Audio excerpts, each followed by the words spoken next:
call this meeting to order at 7:04 p.m. We'll start with the approval of the agenda. Does anybody have any amendments to the agenda? Strike ARC, please. Will you strike academic success referendum and TGMF? Strike Bruin Advocacy Grant.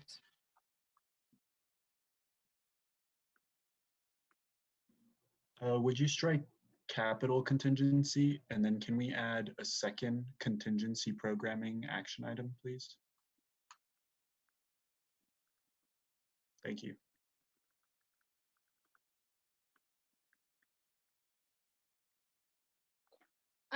Emily, can you also strike the FICOM chair appointment?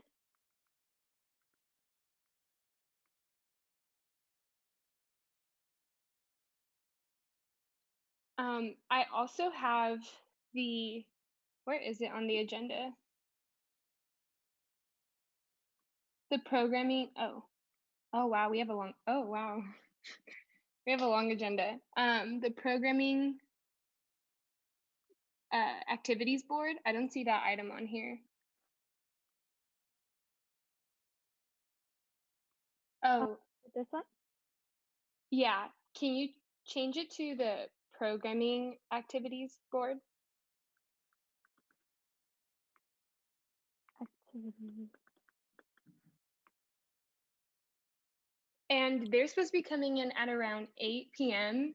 And so I told them that whatever discussion item we were at, if possible, could we like move it up so that we can get that discussion item out of the way. I honestly feel like we should put it, well, it depends on how long everything is, but I was going to say after the second contingency programming allocation, since they're both going towards the same COVID relief fund, but if it's okay with y'all, I'll just ask or like make a motion to, or ask one of y'all to make a motion to move it up earlier in the agenda. Yeah?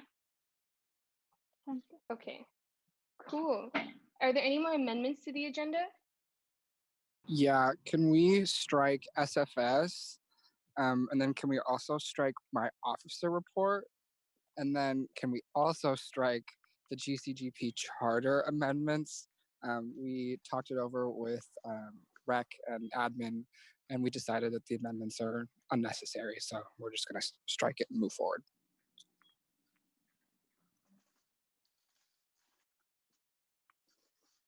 Any other amendments?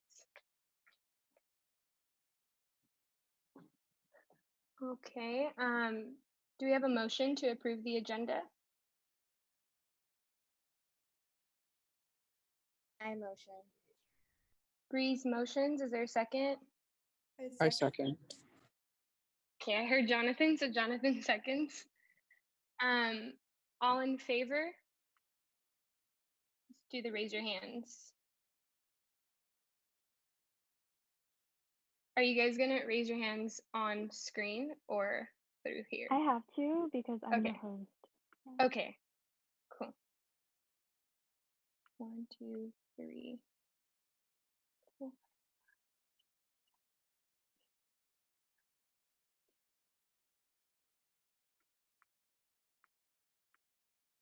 Okay. Okay. If y'all vote on here, don't raise your hands, just so I don't double count. I'm gonna count again. So 1, 2, 3,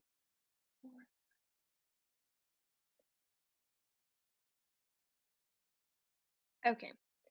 14 and all abstaining. All opposed. Okay, by 14 to 0 vote, the motion passes and the agenda is approved. Now we're moving on to the approval of the minutes from May, what was last council? May 19th?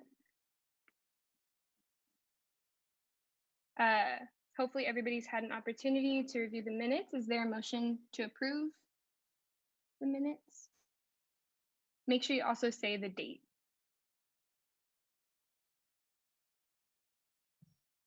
I move to approve the minutes for May 19th council meeting. Justin motions. Second, anybody? I second. Okay, that time I heard Zuleika. Zuleika seconds. All in favor?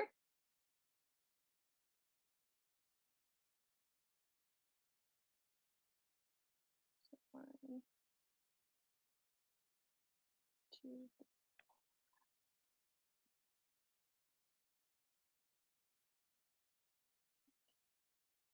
Okay, I'm getting 13. So all abstaining? All opposed? We're missing a person. Balker, did you have a chance to vote?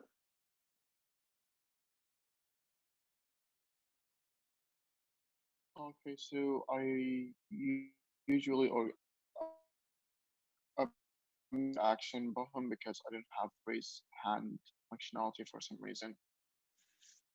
Okay, so you're doing Which the is raise. this. Okay. Yeah. Okay, do you want to raise your hand so I can like physically see it? Yeah. Okay, Okay. thank you. That'll make it easier. Okay, let's try that one more time. All in favor?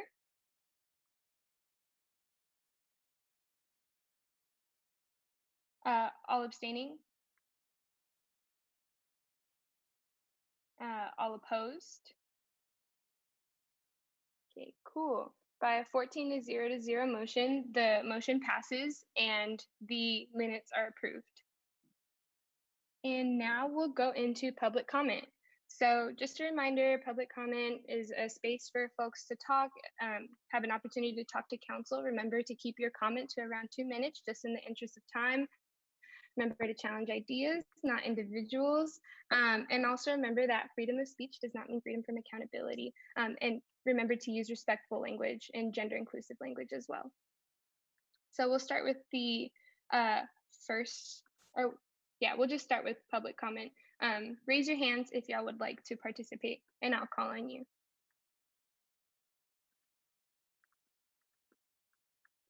Okay, Haley. Cool. Thank you. Hi, it's Haley again from CalPERG. Just going to give you all a quick little update in terms of what we got going on. So especially like in terms of what summer looks like for us. So as you know, like the 2020 general election is coming up and we just want to make sure that we are all prepared. We, as the youth of this country, are the largest voting bloc alive, but we traditionally don't turn out to the polls at the same rate as older generations.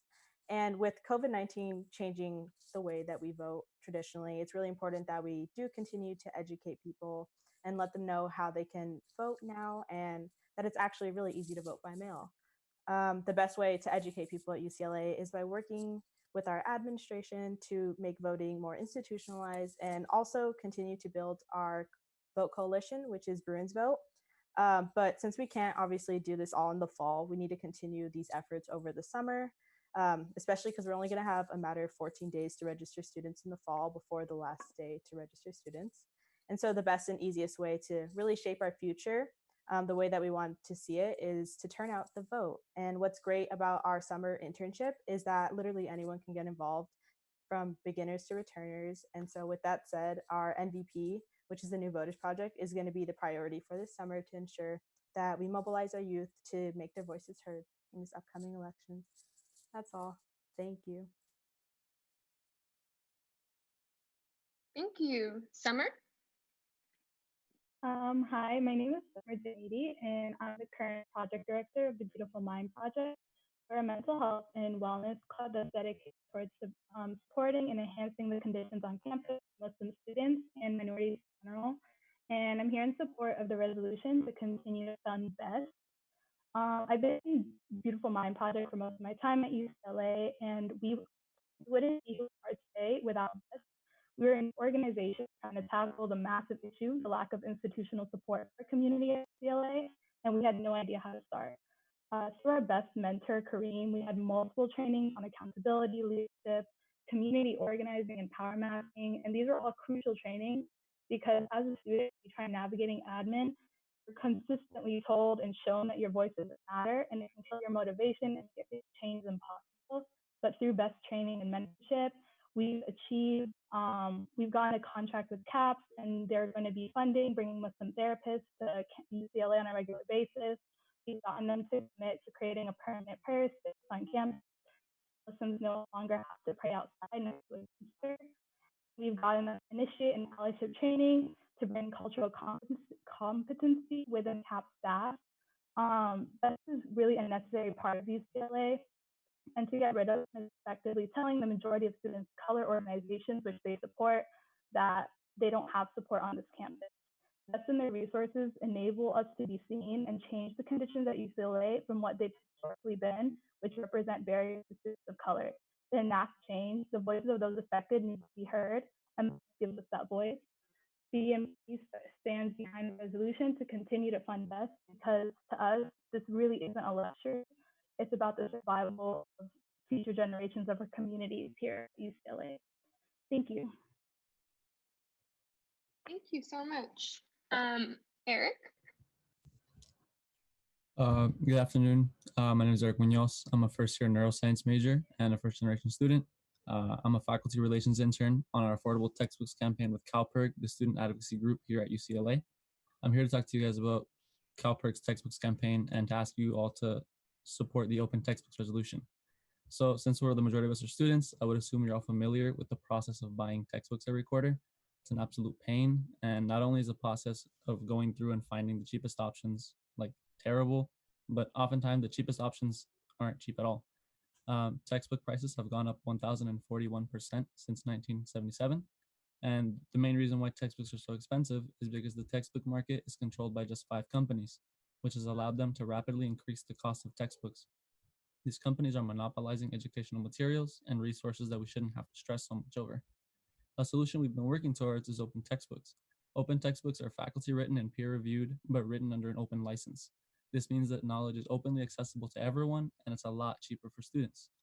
So our goal is to get the UC Regents to implement a UC-wide open textbook grant program, which both incentivizes professors to make the switch and gives them the resources to use for their courses. We want to show unified student and faculty support to the Regents to convince them to implement this system. Regent Ortiz Oakley piloted an open textbook program at the California community colleges, and if we show the Regents that this is beneficial for both students and faculty as well, we can get them to champion this issue. Last year, the UC Regents committed to open journals and research, and now we want them to continue championing on open access to extend this to students with open textbooks. We've been keeping you guys updated on the progress that we've been making on our campaigns every week, and I want to thank everyone on the council who's helped this quarter. We've made a lot of progress with your help and built up a lot of grassroots support from the students, faculty, and some Regents as well.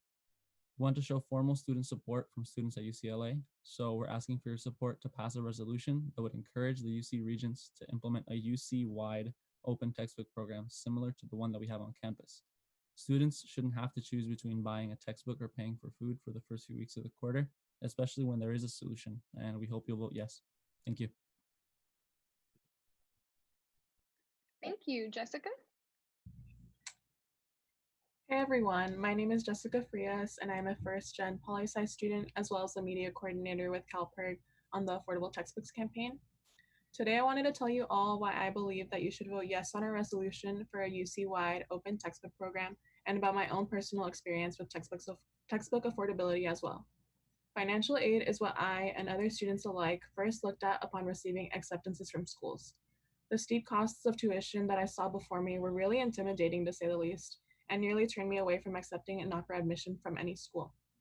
Despite the cost and because of encouragement from those around me, I wound up accepting my offer here at UCLA, where I have completely fallen in love with the school and grown fond of those around me. However, I will admit that I've had to face struggles regarding affordability of additional course materials such as textbooks. There have been a few instances in which I have refrained from purchasing course materials because I didn't want to ask my parents for additional money beyond the cost of tuition, and I couldn't cover it myself either. For one of my general ed courses winter quarter, I purchased an online textbook because the word required flashed across the syllabus, as I needed the access code in it to even do my homework. I wound up hardly using the textbook for my course, as readings were optional and maybe only read a quarter of it in the end. The money I put towards that textbook could have been put to better use and instead spent on buying another textbook that I had decided not to buy that quarter. This is why I believe that open resources and programs would be ideal and beneficial for students like myself, as the issue of affordability is one that affects not only me, but a large number of students throughout the UC system. Taking into consideration all that open resources and textbooks could do for students as well as for society, I hope that you'll all vote yes. Thank you. Thank you so much. Is there anyone else that wants to give public comment? Going once, going twice. Okay, cool. Seeing as there's no more public comment, we're going to end at 7:19 p.m.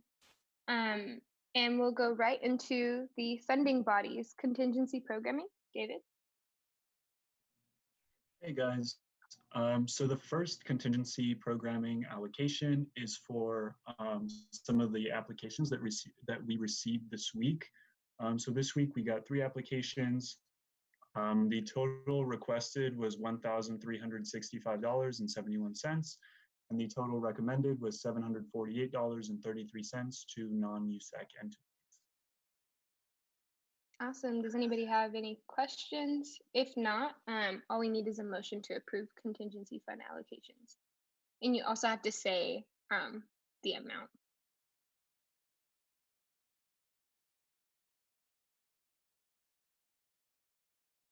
What was the amount again? $748.33. Okay, I motion to approve the allocations for $738.43. Is that right? $48.33. $748.33. Did I get that right. wrong? Okay. No, that's right. Cool. So Sachi motions, and I think it was Aiden. Yep. That seconded. Cool. All in favor?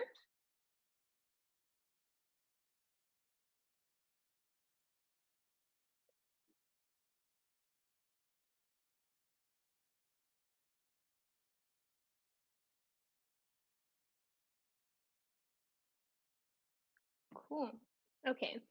All abstaining? And all opposed?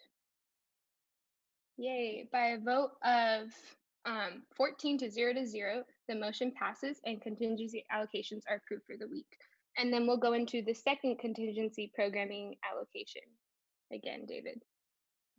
Yeah, so the second contingency allocation is to transfer money from the contingency fund to the COVID-19 relief fund. And currently I'm just transferring the amount that we had in surplus, which is $41,606.36. Does anybody have any questions?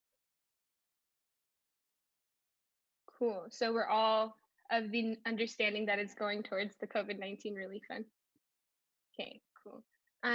Does anybody want to motion? You also have to include the amount in this motion as well.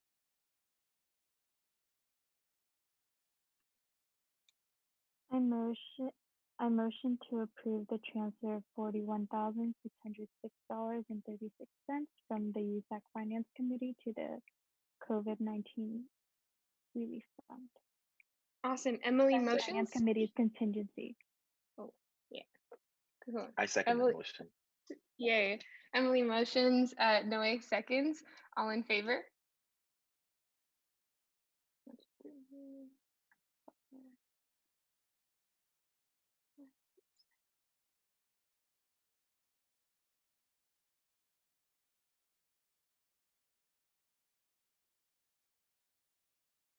Okay.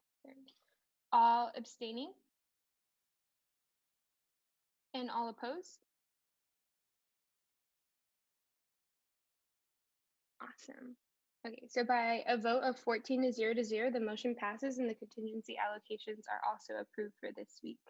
Cool. Thanks, guys. Yeah, thank you. Thank y'all so much. And a special shout out to David for being able to do that. I know it really means a lot to the students that we're serving. And also a really big shout out to Noe, who's been putting in countless hours trying to make this happen for students. So I know I can speak for a lot of us when I say we appreciate it. So thank you. We will go right into SWC Programming Fun Allocations. Okay, so this week there was $750 requested and $750 allocated to Dig Campus Garden Coalition to support workshops that teach students the basics of gardening and how to grow healthy crops. Okay, cool. And this is just a consent item, so we just have to see if there's any opposition to approving the allocation.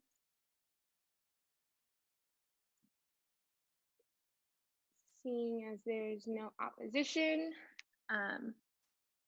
the SWC Programming Fund allocations have been approved for this week. TGIF. There were actually no allocations this week, so my bad for not striking it earlier. You're good. Awesome. And we'll go right into special presentations. I know we've had a lot of concerns about the CARES Act, so we have an item of CARES Act clarification from ABC McDeluca. I think I saw him here earlier. Oh, there he is. Yes, so I will turn this to, I feel like I'll just turn it to Noe for right now, Noe and Emily, since I know there was a lot of questions regarding the CARES Act that arose from students and also from council as well.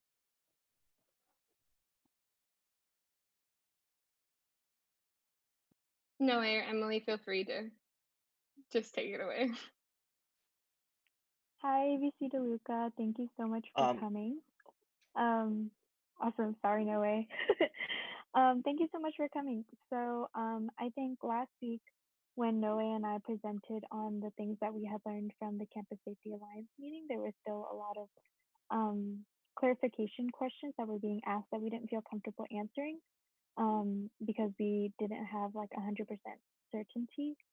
Some of the questions we got asked were that I think one that was asked several times was that there were students who had moved off the Hill and canceled their housing contract, but still got the need-based funding. And so they were confused by statements that said like, oh, if you moved off the Hill, you don't get automatically considered for the need-based funding.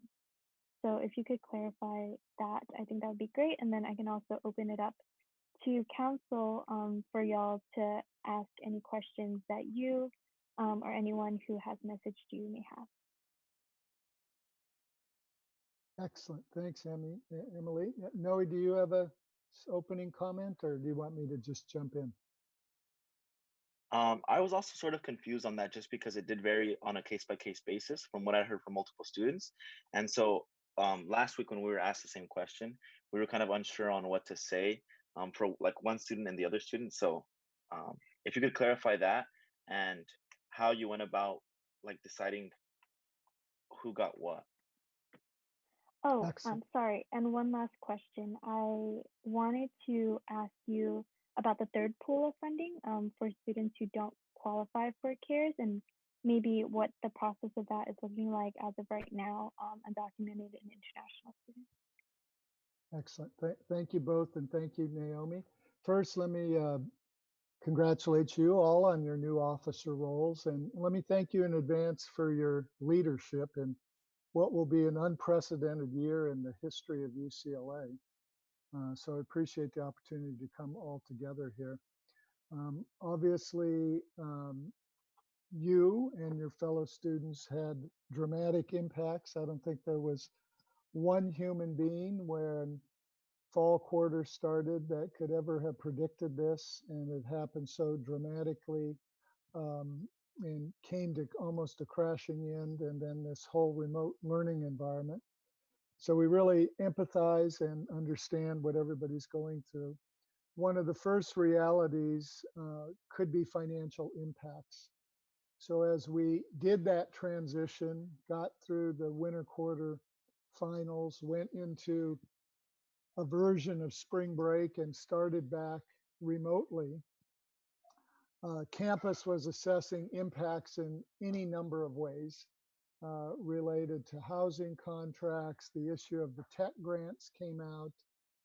We had tried to do a quick assessment not to solve, but to understand students employed on campus and what that would mean in a remote spring quarter. The federal government, as you know, after much right and left and red and blue arm wrestling, came up with a bill, ultimately called the CARES Act, and carved out a portion of the money for higher ed. It was a portion based on Pell Grant recipients at a university, came via the University of California and to UCLA. Our allocated amount was $36 million. So the concept was how and what methodology. Myself and the AVC of Budget and Planning, Jeff Roth, were asked to co-chair a group that initially involved all of the key administrative areas from campus, from financial aid to corporate financial services, grad division, undergrad, the college, ASUCLA, student affairs. We had one Zoom meeting and indicated we must quickly get the voice of students involved. I reached out to both USAC and GSA, had great participation. We were able to quickly have two, I guess, focus group meetings with current and candidate members of USAC and with the outgoing GSA and the newly elected GSA. After the second meeting, asked both current presidents to identify a representative.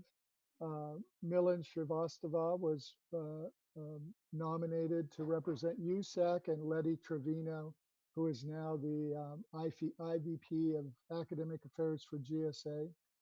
They then engaged. We had 8 days, had almost a Zoom meeting a day, adopted 4 key principles: that every student at UCLA was impacted in some way, that the greatest distribution of funding should go to students with the greatest financial need, that we need to keep a portion of the money as a contingency in an appeal emergency fund, and that we must come up with a methodology and a funding source to be able to support students that would not be eligible under the CARES Act. CARES Act is federal funding, originally mandated. There's now 2 lawsuits against the Department of Ed, and they backpedaled and called it guidance. But it's still federal funding, and it has to follow federal restrictions of Title IV and the amended items, which means funding can only be allocated to resident students of the United States. So right off the bat, undocumented and international students weren't available. We took that concept to create a methodology with robust input from our student leaders.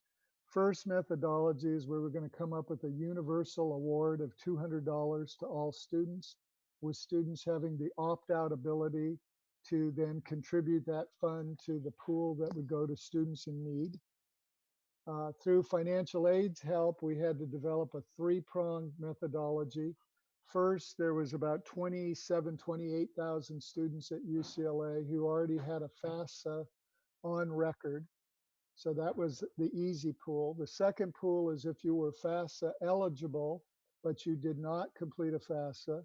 So rather than having you go to the .gov site to supply a FAFSA, we came up with an affidavit format that allowed people to come eligible. And then third, based on your UID, if you fell into the non-eligible category, you went to a funding pool. For the first 2 categories, there was a need-based pool based on financial aid metrics that would grant people an additional grant of $200 to $1,850.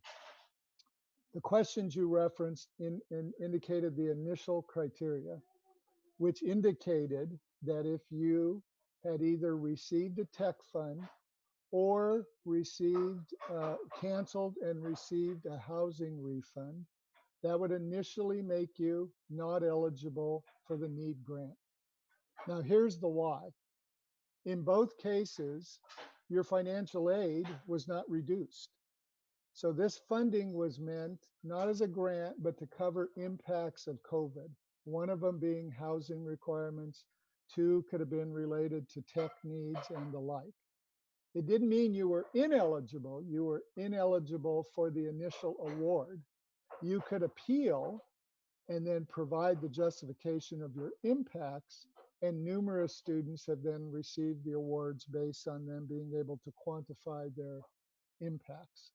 So that's kind of the question on what the housing. Trust me, I read all the Reddit posts and all the negativity around that. So I greatly appreciate you advocating for that and bringing forward the questions.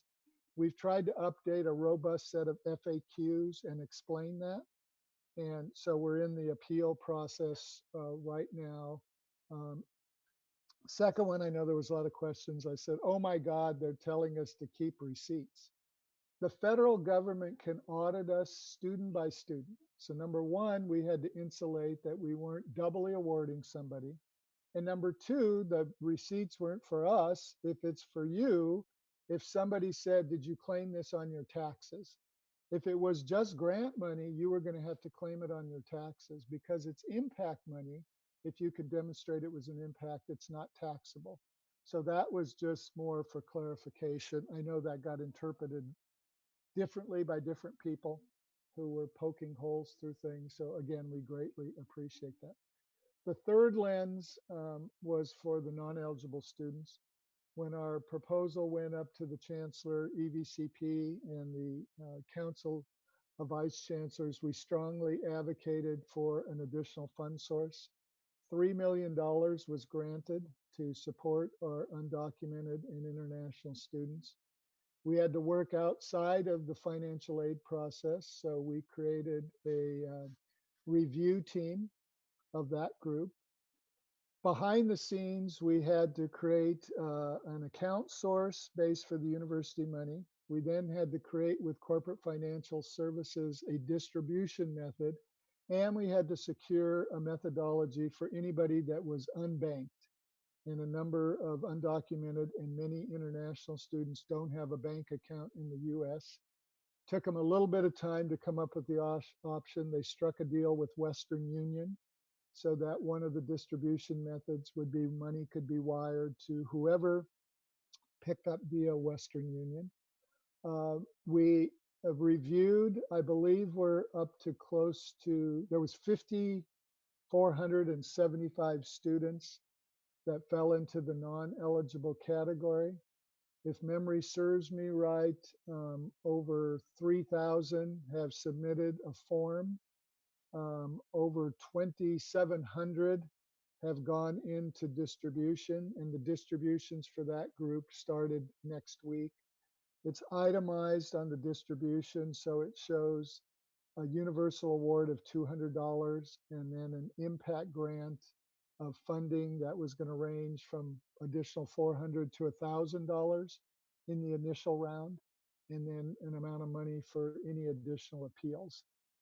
So that was the general methodology, robust student involvement and student input, a little bit of at least the two initial questions, a rolling set of FAQs based on a number of things. The other criteria, this is very important, and we will acknowledge, and we're working on this. To be eligible, you had to be enrolled in spring quarter at 50% or greater. And what this is exposed, much like you all know in your leadership roles, and maybe some of you have personally felt this, I think COVID and its dramatic effect on higher education openly exposed numbers of the inequities in the system. It identified gaps of folks. And certainly in our case, it exposed a layer of students that may figuratively and literally have fallen through the cracks, either based on ECP, cumulative academic progress. I've heard stories of students that had an internship for spring quarter and that got canceled and they didn't enroll for spring quarter. I heard any number of financial impacts because of parents that somebody had to stop out and go home. And unfortunately, in the original parameters, that funding makes them ineligible. So we are desperately working on some gap ways to serve that. Last thing I want to highlight with this funding, the combination, and this is coming from the university pool, is we acknowledged in the process that we had ongoing efforts at UCLA through our basic needs process of ECRT, the overwhelming response to a virtual food closet, and the combination that GSA had created a hardship fund and USAC through your various offices pooling together any unexpended balances created your COVID-19 relief fund. So part of our recommendation was to support those. In the case of USAC and GSA, we got approval to match the efforts. So in USAC's case, that's $100,000. In GSA's case, it's $50,000. I do, because I follow your notes and things from your meetings. I know there was some questions last week, or it was framed, well, we haven't received the money. The university moving money to ASUCLA isn't as simple as pushing a button, because we're not electronically connected together. So ASU Fiscal and APB Fiscal have been working out a methodology. I think they came up with an invoice system. So the Associated Students invoices the university issues a check. That check will be in hand. I met with the CEO, Puri Abbasi of ASUCLA and Roy Champawat. They know the funds are there. So for your COVID efforts, there's an additional $100,000 that can be allocated through your various USAC offices to meet, I know, what was an overwhelming number of applications. So I just wanted to point those out also, in all of us coming together to try to do the best thing to support the vast majority of students in a time of unparalleled impact. So I'll kind of pause at that and certainly entertain any questions. Thank you, ABC DeLuca. I just had one. I wanted to clarify the question that I asked. I got a couple of students who had canceled housing contracts, but did get the funding. And so they were wondering if that was a mistake, like, will the money be taken away? Or if they would have to send it back, like if this is fraud or something like that. So like, what happens if they didn't appeal? They did cancel their housing contract, but they also got like a large amount of money. There was an open-ended question with a series of checkbox, and I'm only guessing, I don't know, but I'll speculate that in that open-ended question, those students gave a variety of justifications beyond housing of where they were impacted. They could have said, I had to go home and both of my parents are now out of work, or I'm now the only provider for a sibling, or whatever their potential impact was. So maybe because of their justification on the front end, there was no need to make an appeal. If somebody simply just checked the boxes and submitted it. What if they didn't check the boxes? Like they didn't do anything at all, and then they just got money. I can check with financial aid. I don't know that answer specifically, so I was only speculating what was going on. But I'll check. And what the question was, is it could make you ineligible for the impact grant. Okay, because two of the categories of impact were housing impacts and tech impacts. They might have had a zero family contribution need. They might have been in the highest need category to begin with. I'm just using examples. I certainly don't want to speak for anyone nor stereotype anyone, but I'm just trying to understand the rationale that financial aid might have used in that distribution. Thank you. Okay, so the order that I'm going to call folks in is Justin, Noe, and then Bree. Justin, go ahead. Hi, ABC DeLuca. Thank you for coming. I think something that a few students contacted me about, and was something that was on my mind, was the issue of the lost wage intake form, and how I know that I found out kind of after the fact that could be used to kind of claim additional need, like, oh, like I I filled that out, like I was laid off, et cetera, et cetera. I was wondering if UC admin was thinking of some way of making that more clear to students, like if you filled this out, like report that on the additional need COVID relief, like CARES Act fund, right? Because I think it's been like pretty unclear for a lot of students. Yeah, no, I appreciate the question, Justin. We learned a lot in the process. So the first attempt to try to support students was an assessment. So that lost wages outreach was not intended as or promising any funding or any resolution. It was just to try to get an assessment of what was needed. The federal legislation actually mandates that no funding can be given for lost wages. It's the impact of losing the wages, right? That I can't pay my car, I can't pay my rent bill, I can't do whatever related to that. We learned a lot about wages, just so you can know as student leaders. At the time this all came down, we had 10,474 students employed at UCLA in some capacity, in some job, whether it's the associated students on campus, that's both grads and undergrads. On the university side, if you're employed on the university side, the university passed, one of the first efforts was this fund that provided full-time employees with 128 hours of pay related to COVID impact, and also applied to students. At the time I heard it calculated, most students would have had like a 33% appointment. So it might have been, eligible for 30 to 40 hours of pay, no questions asked. Through the advocacy of UCLA and our financial aid, any student on financial aid work study that was not losing wages, there was a carve out in the legislature that allowed that to be fully awarded as a grant, and wages weren't needed. And I know on the campus side, every effort, and at least the areas I have under me probably employ the better part of 2,500 students over the course of the year, was to work with all those supervisors at least through the end of the academic year on any possibility of remote work and being able to continue in some capacity on the remote work. So to your point, if someone's appealing, I wouldn't say I lost a job. I would indicate because of my lack of wages or bringing in income, I now have racked up a series of bills. I'm just making up things, whether it's past due rent or, I had to do the following thing. So a little bit long-winded, but I just want to make sure you knew the whole context of that particular question. Right. Okay. That makes sense for the context. Thank you. Thank you, ABC DeLuca. The next person up is Noah. AVC DeLuca. One of my questions is about the 100K amount of transfer.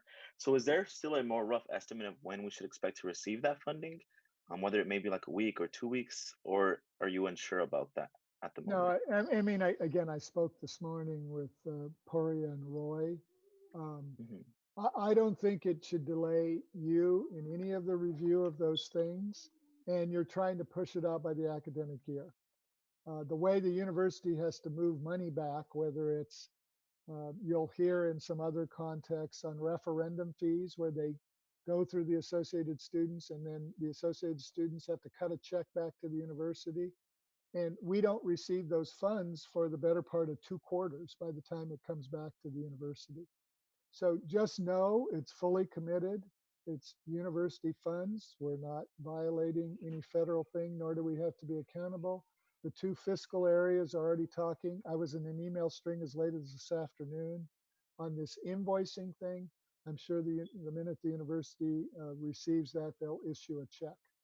And again, the reason is the 2 accounting systems are not connected, to wire money back and forth to each other. So it has to be through an old paper invoice and check.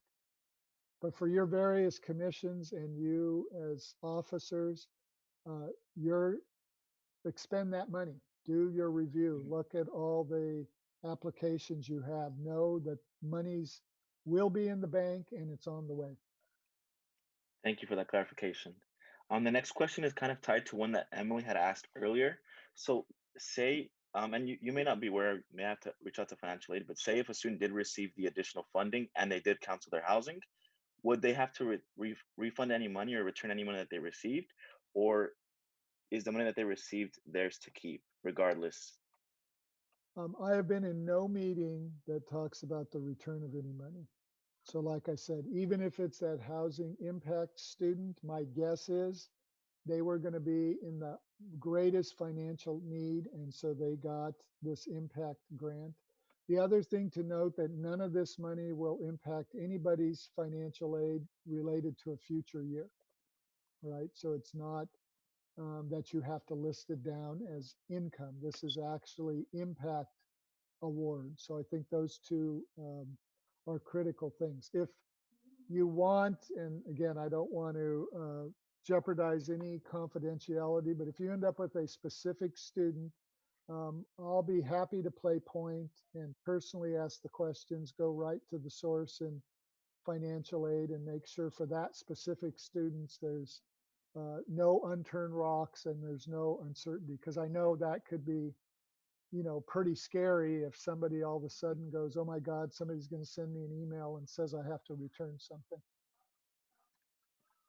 All right, thank you. That was all the questions that I had. Thanks, Noe. I think the next person was Bree. Yes. And then after that, Sachi. Hi, VC McDeluca. So I actually have a few questions. So first off, I just wanted to know maybe how UCLA is spreading the word about this appeal process. I know a lot of my friends are low income and they are suffering from the results of COVID at a much higher rate, but you know, all they received was like the $200. How, and a lot of them aren't aware of this. I myself didn't know about this until just last week. So how do you go about appealing? And how are you letting students know about this process? Yeah, so the way the awards went out is first went out the $200. Okay, it didn't go out as a bundle. Then second was this need-based thing. And as I said, there's over 19,000 students eligible for the need. And so that is going through a review process, as you can imagine, as you all know, as you're reading through your COVID relief thing. And then those have to be batched and distributed. So the timing, there could be a gap. Somebody could still be receiving something. They just don't know it yet. And then second, on the appeal process, what I would recommend for anybody that's in need, first of all, financial aid's got appeals no matter what, including this process. There's also the opportunity to submit to ECRT, which was provided additional funding through this process. So I would just encourage anybody that feels that they are in a dire straits situation, don't make any assumptions. For this process, go back on that My UCLA link and put in any additional information. Just so you know, the original date just for processing was May 22nd, and now that's been extended to June 5th. So there's still a couple of weeks for people to not only do the CARES, COVID, whatever you want to call this impact. Financial aid will also take any appeals related to changes in any financial situations for families or students. So I would just encourage anybody, exhaust all means. You know, everybody's working remotely. Everybody, you all are yourselves, are bombarded with emails, but just know there's a lot of caring people trying to do the best they can on a thing. And I know sometimes people give up because they don't think they can get it or it doesn't apply to them. But I would just ask that people be persistent, and you as student leaders encourage them to certainly do it. You know me now, so at any point, if there is a one-off or you're not feeling or somebody hasn't heard, you can feel free to shoot me an email. And like I said, I'll play point and try to at least triage that particular situation and get it to the right person in the right amount of time. Thank you. So I guess kind of bouncing off of that, another question similar to it. So a student asked me, what are if there were any requirements for students that can appeal and the chances of actually receiving the appeal.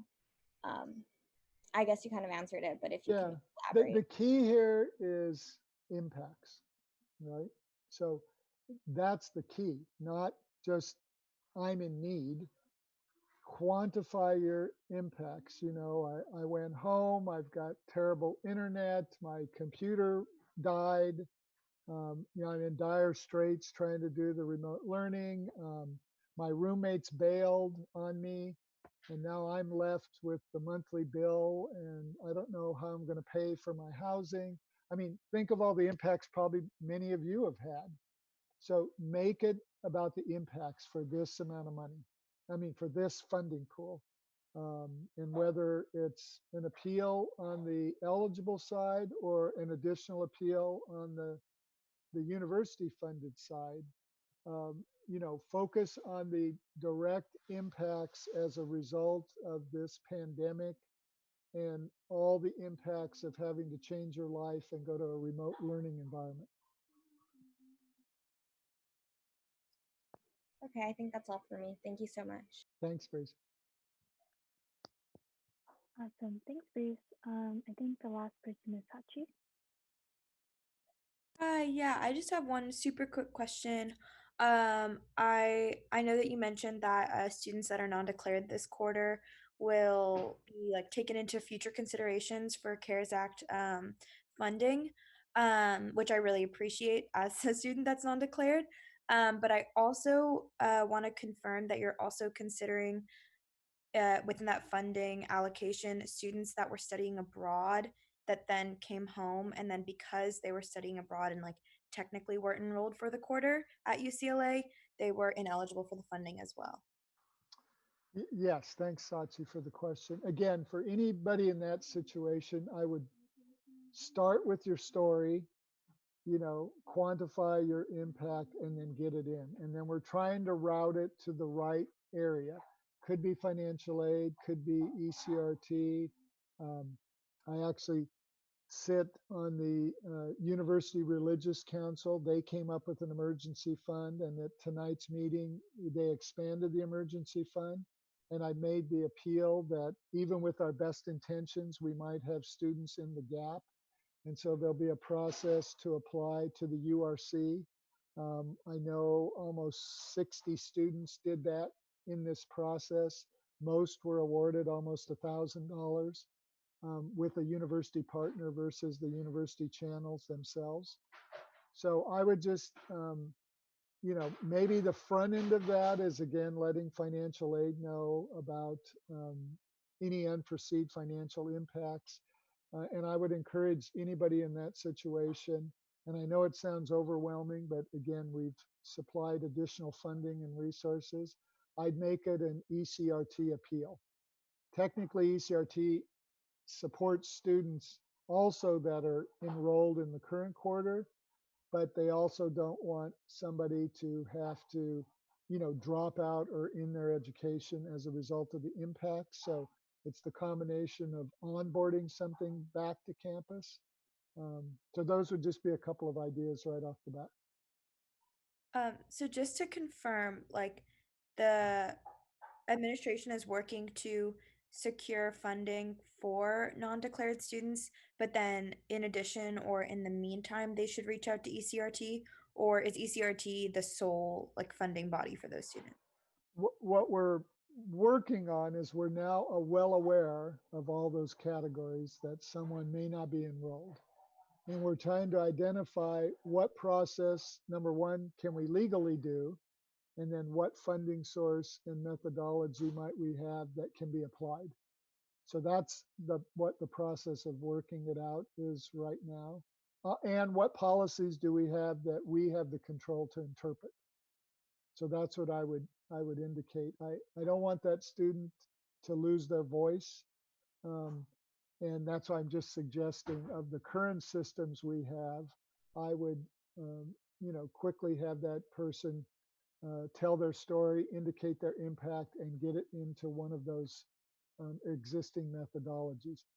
Let me reverse the question now with your COVID relief fund. How are you all viewing applications that might have the similar criteria if for one reason or another someone is not enrolled in this particular quarter? How are you all reviewing that? So in terms of that, that's taken up with student government accounting. So on our end, what we do is just review the applications and send the information to student government accounting, and then they'll let us know if they're eligible or not, because we do provide them with the UID as well as the rest of their information, and then they'll let us know if there's any problem with any of the students. Okay.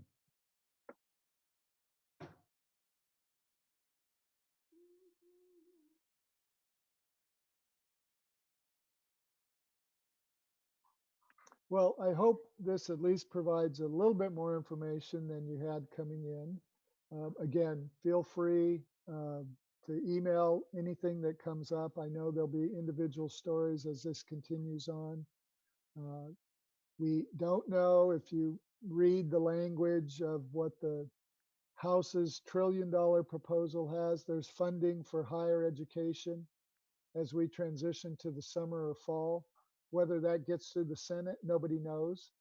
So all we know right now is this funding was awarded for what would be viewed as our spring quarter 2020.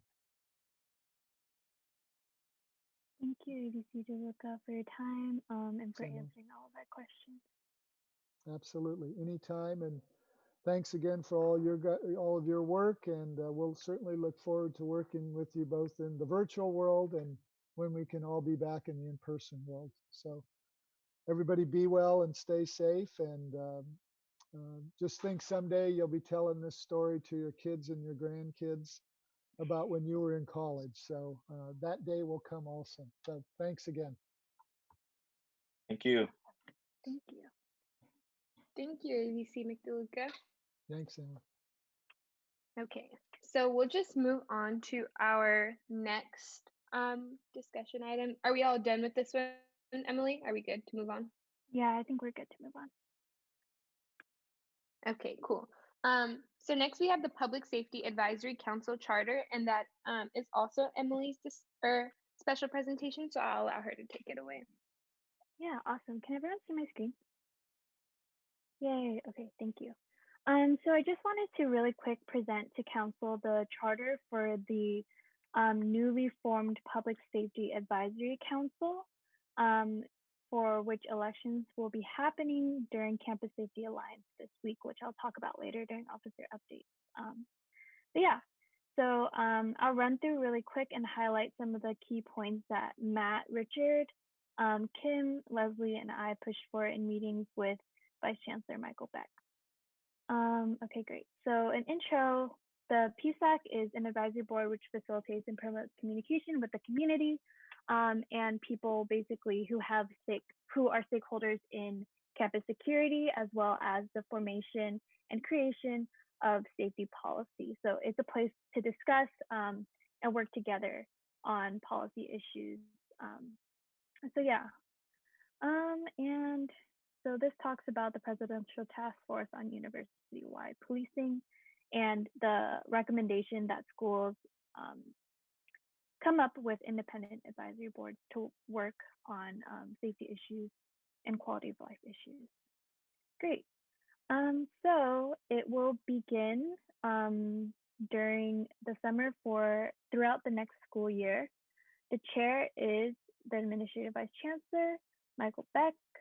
There will be 6 students on the council, one of them being from GSA, one from USAC, one from Campus Safety Alliance. For this one is the one we're having the election for. 1 student living in on-campus housing, and 2 representatives from student groups and organizations. Matt, Kim, Leslie, and I pushed for the representatives from student groups being hopefully representative of marginalized communities such as the EMO Coalition, and Michael Beck has committed to trying to make sure that Emma representation stays on this council, as well as running the representatives by the EDI Student Advisory Board. Awesome. 2 academic senate representatives, 1 health science representative, 1 student affairs / SOL member, 1 staff assembly member, and 1 rep from pre-K through 12 programs in schools, and a couple of ex officio members. So I kind of ran through the objectives already. Like, the general objective is to come together and collaborate and discuss public safety concerns, talk about the policies, practices, and things on campus. This one is a really important one. As we know, security cameras on this campus have been a running issue that Campus Safety Alliance has addressed for the past 2 years. And yeah, and so the PSAC chair, which is Vice Chancellor Beck, is responsible for convening the council, running the meeting, setting the agendas, and ensuring that the minutes reflect the ideas and are distributed publicly. The public distribution of the minutes is something that Matt, Kim, me, and Leslie pushed for during our last meeting, and that Vice Chancellor Beck agreed to, just for transparency, accountability, and making sure that members of the public are aware of what is being discussed in these meetings. But yeah, and so individual members are supposed to seek input from their communities across campus and share them during the meetings. They are supposed to maintain privacy and exercise confidentiality with information that has to remain confidential. The meetings will be at least quarterly, and we pushed for him to say that they're going to try and meet at least once a month. These are some agenda items that will be typical things discussed for PSAC, and that the website will have the agendas and minutes public. Over the summer before the school year starts, the PSAC members will all be briefed on the laws and policies about campus safety. And at the first meeting, the council, the PSAC has the ability to review the charter and recommend changes. So we wanted to codify ways that the people who will be sitting on the council could make amendments to the charter, because the charter was kind of, they'll be joining after the charter was already created, right? So we wanted to give them an avenue for making changes / recommending changes if they felt it was necessary. All changes include the consensus from at least 2/3 of the council. And there's a section about how the information on ongoing investigations, victims' privacy, and the rights of police officers and emergency responders might be limited due to California law. And then at the end, they talk about how PSAC will prepare an annual report, which will also be publicly available. So yeah, that is my presentation. Zuleika? Yeah, I had a really quick question on the representatives who sit on the board. I do say that there's a representative from pre-K to 12, like programs in schools. I was wondering how you came to that decision, and if it was possible, if there is any thought of like maybe a community college or someone who can also sit on the board. Yeah, sure. I actually, the part we worked on more was this part, rather than like, we kind of let Michael Beck and his team take care of like the rest, but we were pushing more for the student representation. But I can totally, we can actually ask him during Campus Safety Alliance this week. Sound good? Since elections are happening anyway. Yeah, thank you. Also, I'm gonna stop sharing. Does anyone have any other questions? Otherwise, we can just, Booker? Yeah, I do have two quick questions. The first one is about the minutes and agenda. So it says that it should be available on the website. So shouldn't be there like a specific time or like duration in which those should be available, like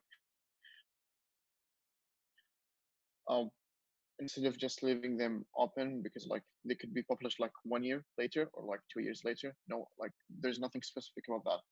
And then there's the student representatives on the council. So there's two from student orgs. So how will be like the appointment process of these like um Yeah. two representatives? Is it gonna follow the usual USAC appointment process, or is there a separate process, or like what's gonna happen? No, it's not going to be the USAC appointment process. The way we discussed it was that it would be mostly distributed by full. It would be an application. I think if something would be that would be comparative would be the Equity, Diversity, and Inclusion Student Advisory Board rather than the USAC appointments process. So the application would go out, folks can apply from their organizations, and then they'll be selected from there. Okay, and then Naomi? what's Oh, gonna be and the then for your criteria? minutes, I can bring it up with or if you have time, you can come to Campus Safety Alliance and bring it up with Vice Chancellor Beck. I think also one thing to point out is that this is like the charter. It's not really the bylaws of the so that might be why, like, I know you're concerned about like more specifics and things, but I think like because this is a new council, like they were more focused on like maybe outlining like what it was for and stuff like that rather than outlining any like specific bylaws for the council. Naomi? Yeah, I had a question regarding what does the process of ensuring like marginalized community representation look like? Yeah, Because I you said think it's by appointment, application process, but like, is he? I'm just, I guess, like, how is that?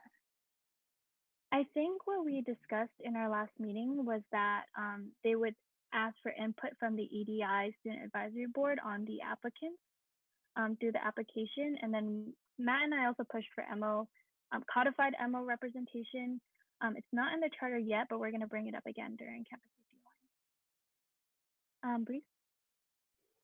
Yeah, so two questions. So kind of what Naomi said, like if there will be any outreach to students directly impacted from like underground scholars and like $1 Million Hoods, as well as I know you mentioned like elections. Can you elaborate maybe more on that and how can students go about running for that?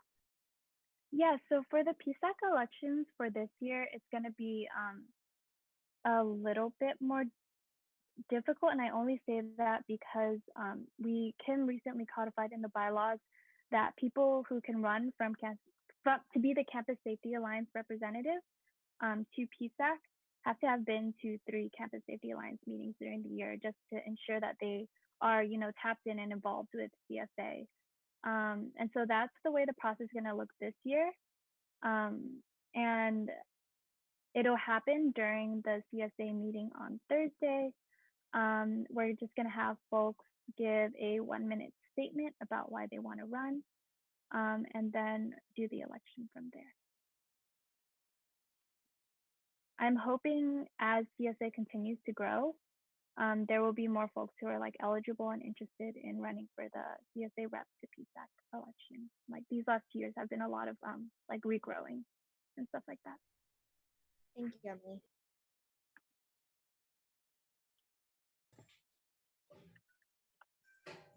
Hey, Zuleika, what's up? Just one more question. I did see like in the ex officio, and this is probably a Michael Beck question, but I saw like it's the UCLA Police Chief, the Associate Vice Chancellor, Office of Legal Affairs. I was wondering if it would be a good decision to put Title IX on here as well. Just a thought, because I know that some of these concerns also relate to Title IX concerns. So it's just a thought. I think that's a good thought. I will also bring that to him. I should probably be writing these down.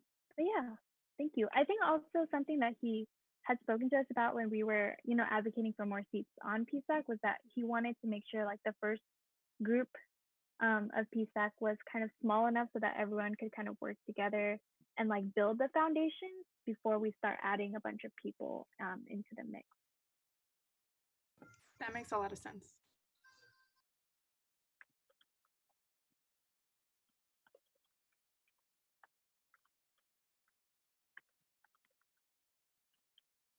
Awesome. Naomi, did you still have a question? Oh, okay. I'm all over here. Sorry, I forgot to put my hand down. No, it's okay. Okay. If no one has any more questions, I think that's good for the presentation of the USAC Charter. Thank you, everyone.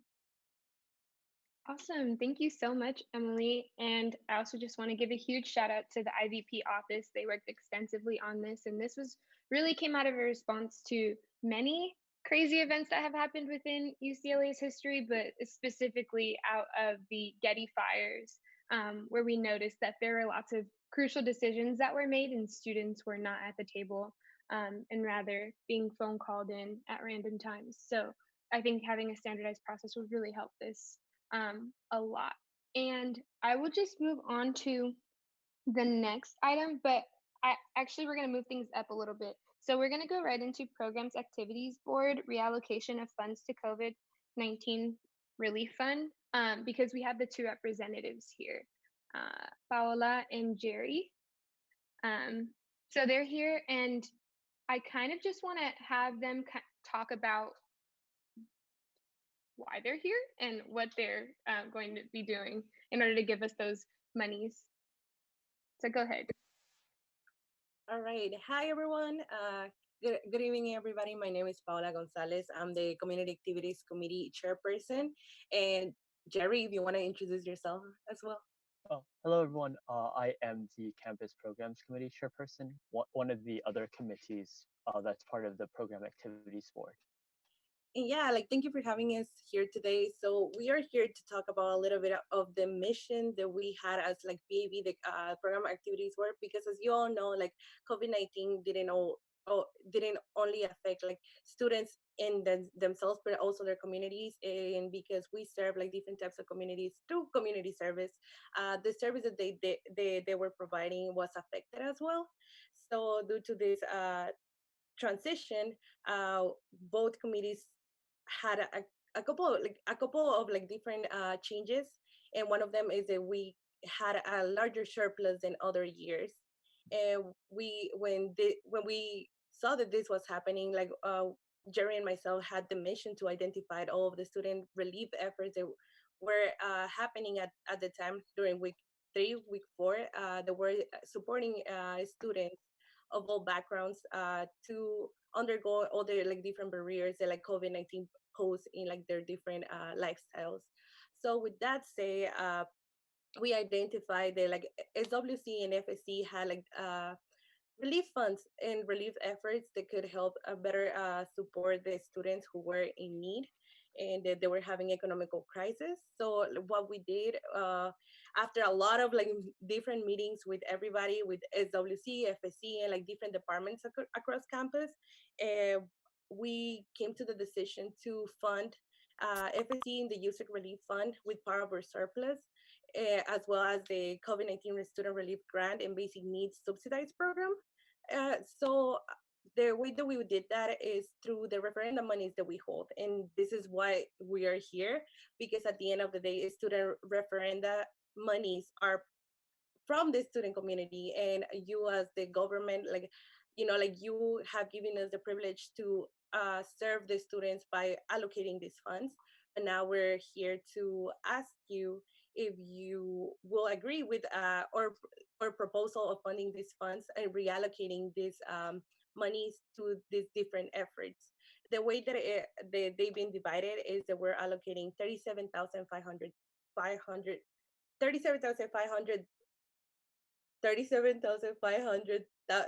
Oh my goodness, my Spanish is coming through. I'm so sorry, everybody. But $37,500,000 to the FSC, as well as $37,500,000 to the SWC. So if you want to add anything else that I might forgot, Jerry, please feel free to do so. But this is kind of the main idea that we had coming into this meeting. Right, and I think you covered all the points very well, Paula. The total allocation is $75,000, 37,500 to FSC, and then 37,500 to SWC. And this runs, I think this runs very much in line with the board's mission to help all students, right? Typically, we would help students through student organizations, but since online on-campus events aren't happening, we think that the best way to help students is by directly giving the aid to students. Right? So different way of helping students, but still helping students nonetheless.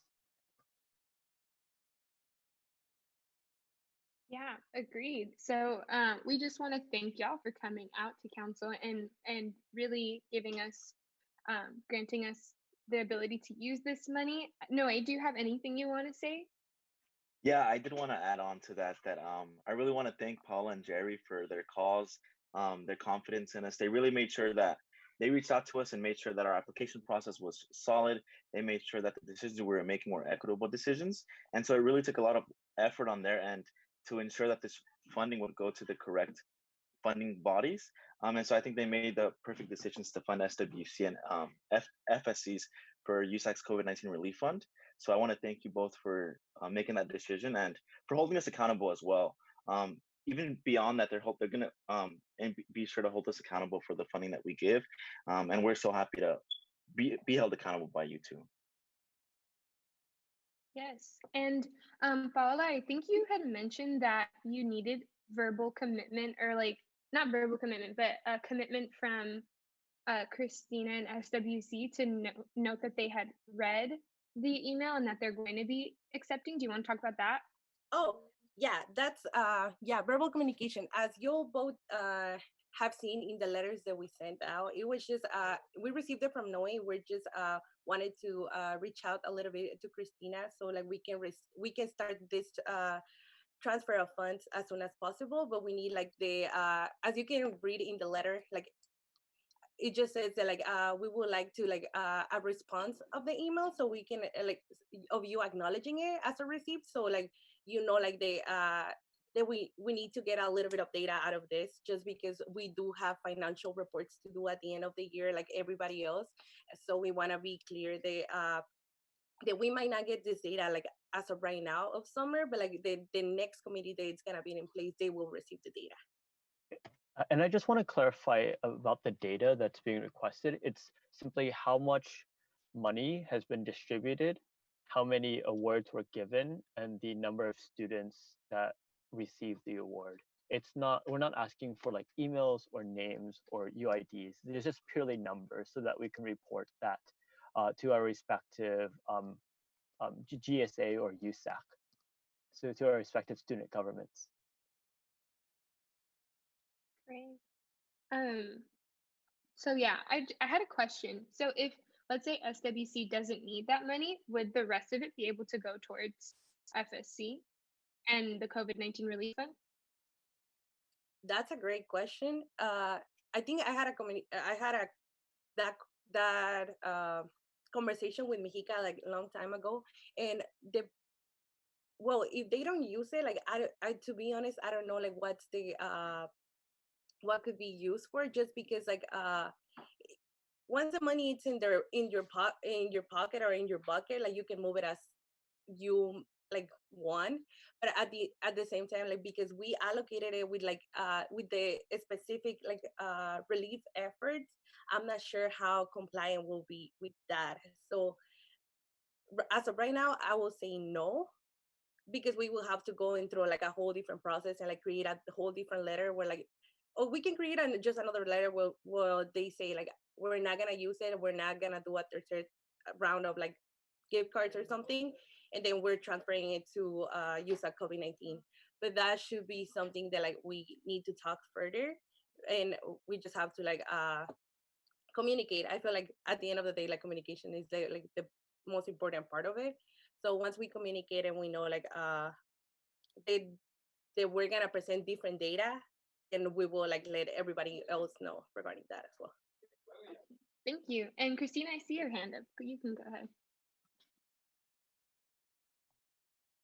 Oh, hi. I just wanted to say thank you for your support. We really appreciate that your efforts and the time that you took to put into this. I'm sorry for the delay. I'm checking with my chief of finance before I wanted to check with them before I responded, but I will respond as soon as possible. Thank you. Awesome. Thank you. So, thank you. So this is just a consent item. We don't necessarily need to have a formal vote or anything. So is there any opposition to this? Okay, seeing as there's no opposition, I'm guessing that this agenda, we can move on from this agenda item and y'all can begin the process of transferring those monies over to the respective entities. Thank you so much for coming out. Thank you. Have a great night, everybody. Thank you. Thank you for having us. Cool. So we'll move right into appointments. We don't really have any appointments, but I am appointing several of y'all council members to the different committees that we have within our bylaws. The first one will be the Appointments Review Committee. Dr. Geller, stop me if at any point I'm doing this wrong. I really don't remember how we did this last year. But I am basically just going to let y'all know who is, or Dr. Geller, did you want to chime in? So what Naomi's going to do is assign various of you to sit on 3 committees. ARC, the Appointments Review Committee, BRC, the Bylaws Review Committee, no, the Budget Review Committee, yeah. CRC, the Constitutional Review Committee, which is the one that reviews bylaw changes. She'll make appointments. This is not a vote. It's within the scope of the president's position to make the appointments. You can have discussion, express any concerns, but at the end of the day, she can make her appointments. Once these committees are constituted, then you're in a position that you can start making appointments. ARC has to interview all appointments that come with a stipend and has to review the applications or resumes of all unstipended appointments before you can bring them to council. Any bylaw changes you might want to make will go to the CRC, and the BRC will work with your budget review director, which will be appointed shortly. Yeah, great. So we'll just kind of make this quick. So for the Appointments Review Committee, I have Emily as the chair because she's the IVP, of course. And then we have Zuleika, Noe, and then, of course, the FICOM chair when the FICOM chair is appointed. And then our alternate will be Promise. And does anybody have anything that they want to add, discussion? Any opposition? Cool, great. So those folks are now being appointed and they can unfortunately begin their very long list of duties that they will have to carry out. I'm so sorry in advance for everything that y'all will have to go through. But it will be much appreciated, and you will definitely help expedite the process in appointing folks and making sure that we get really good folks in these positions. Next, we have the Constitutional Review Committee, one of my favorites. I have Jonathan, who will be the chair, Aiden, Elijah, Alice, and Justin, who will all serve on the Constitutional Review Committee. Emily? I think I also sit on the CRC. Oh, shit. Well, there can only be 5 of you, so how about we discuss who does not want to be on the committee? Actually, Justin, I think I have you on the BRC already, so if it's okay with you, I'll just replace you with Emily. Yeah, that's cool with me. Cool. Okay, so I'll say it once again. We have Jonathan, who will be the chair. Then we have Aiden, Elijah, Alice, and Emily. Is there any opposition? Does anybody have any questions? Cool. Okay. So those folks will also be able to get started on working on any bylaw changes or amendments to the Constitution. I know we were already looking at some of the bylaw changes that we probably should fix to make sure that we are following our bylaws properly. So really excited to see what y'all do at the committee. I feel like people in CRC always come out really like fierce and they really know a lot. So I'm so excited. And then next we have the Budget Review Committee.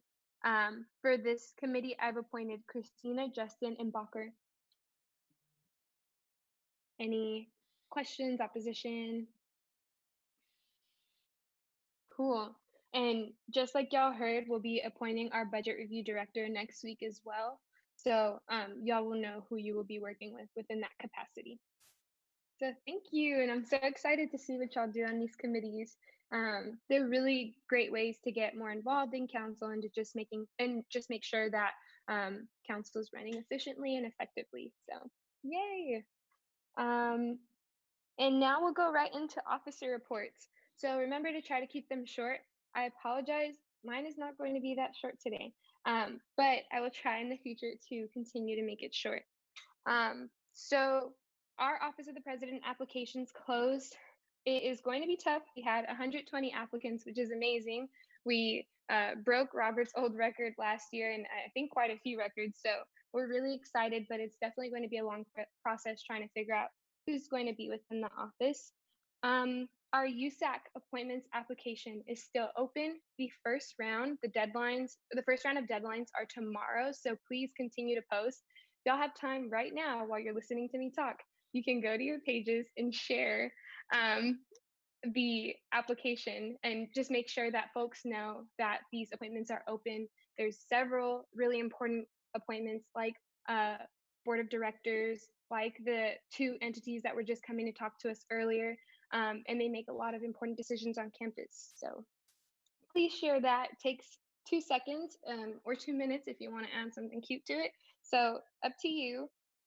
Next, we have the housing subcommittee. So luckily, I was able to sit on this committee this week with Zuleika, who is able to really participate in the discussion around housing for the fall and what that's going to look like. We came to a pretty good consensus of what we were going to be recommending to the full committee, which they discussed as well today. And we really talked about the different scenarios. I think in this scenario, and I think Zuleika, you can chime in if I misspeak, but the different scenarios basically talked about prioritizing federal Pell Grant students, and then you had undergrad allocations reserved for students who would be in some kind of need, whether that be undocumented students or Bruin Guardian scholars and several other allocations. And then we had third year allocations just because of what's looking like in the larger subcommittee, that they are also going to prioritize having certain aspects of campus or certain aspects of undergrad education reopen. So like lab requirements, and most people who take labs in order to graduate are usually third years and fourth years. So that was the logic behind that.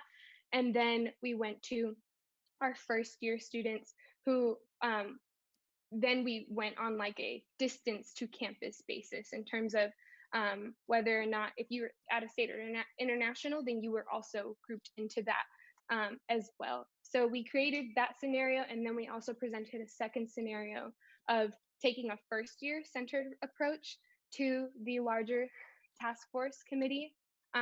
So we talked about that, and again, I just want to reiterate, there has been no decision that has been made. There's still a lot of talk about sending different surveys out to see who's actually going to be on campus, who's actually going to want to take up that space within the Hill.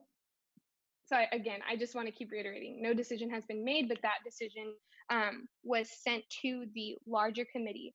And then the larger committee today talked about getting information from the different academic departments and seeing who's going to be where. What we were seeing was that there were around 10% of, like, for example, the med school or like the law school that were saying that their classes were going to be a hybrid, so a mix of remote but also in person.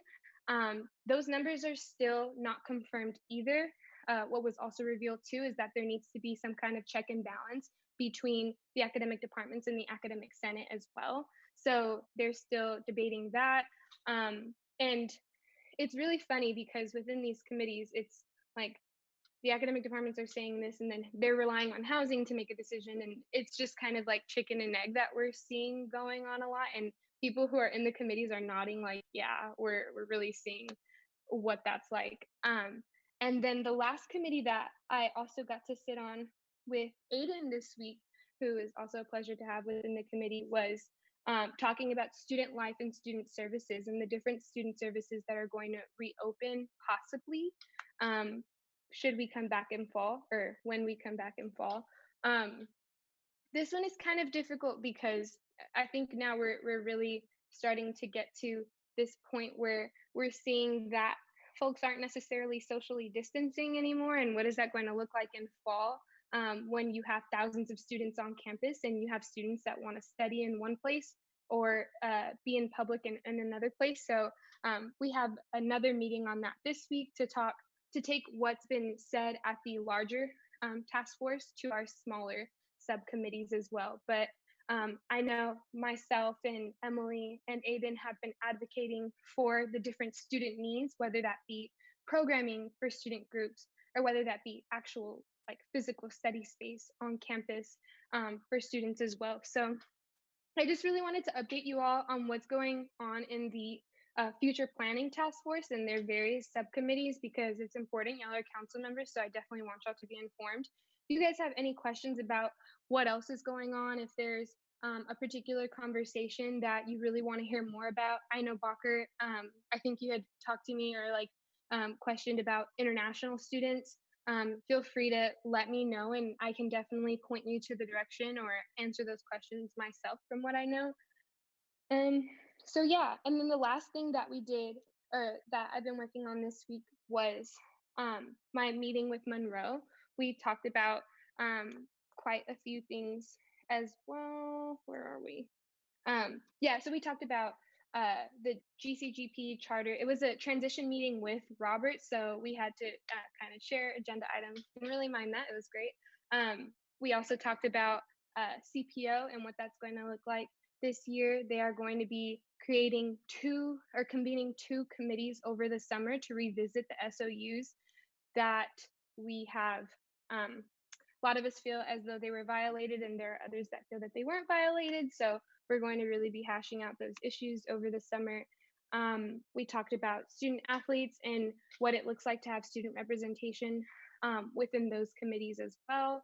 And then we talked about the working relationship that we're going to have and future CARES Act funding or potentially the HEROES Act, which we still don't know is even going to happen.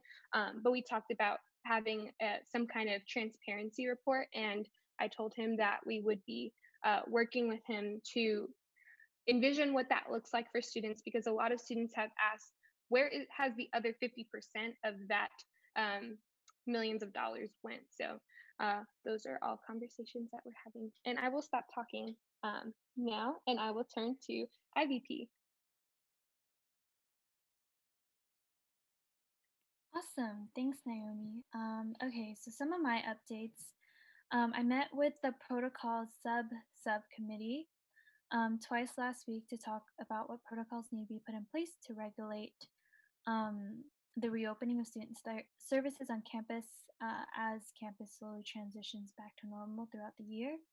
I advocated for the prioritization of study space over organization meetings and activities in terms of our priorities with what spaces we should be reopening and like developing protocols around, because when we thought about it, I think you know, organization meetings are important, but they can happen through Zoom, and that also allows for students who may be living in other places to participate, as well as, you know, activities like, I don't think that like getting back to normal, you know, being able to do dance groups is going to happen anytime soon. And so what we discussed was, or what I advocated for was, we should focus on developing protocols and ideas around some study spaces that can be opened for students in a safe and socially distant manner, so that students, you know, can get out of the house, you know, and like be able to focus on school, whereas, you know, like as right now, as we're all experiencing, like being stuck at the same desk every day is getting very taxing on our mental health and academic performance. So yeah, and then Aiden was my proxy to the larger meeting last week, and so he just sent me some notes. I haven't looked them over yet, but I assume that he'll talk about them in his officer report. I also met with the Appointments Review Committee last Sunday to discuss the appointments process, to go over an application, as well as prepare for the mountain of applications that we're going to get to interview this coming Sunday. We posted recap graphics for the Campus Safety Alliance meeting on our social media. We're trying to work on ways to publicize the information for folks who may not be able to make the meetings in like an accessible manner. We have the last CSA meeting of the year this Thursday. As I said, PSAC elections will be occurring during them, and we will also be discussing issues like student-athlete health and safety. In terms of my office, my applications have closed, but I might reopen for directors for one specific platform pending the interviews.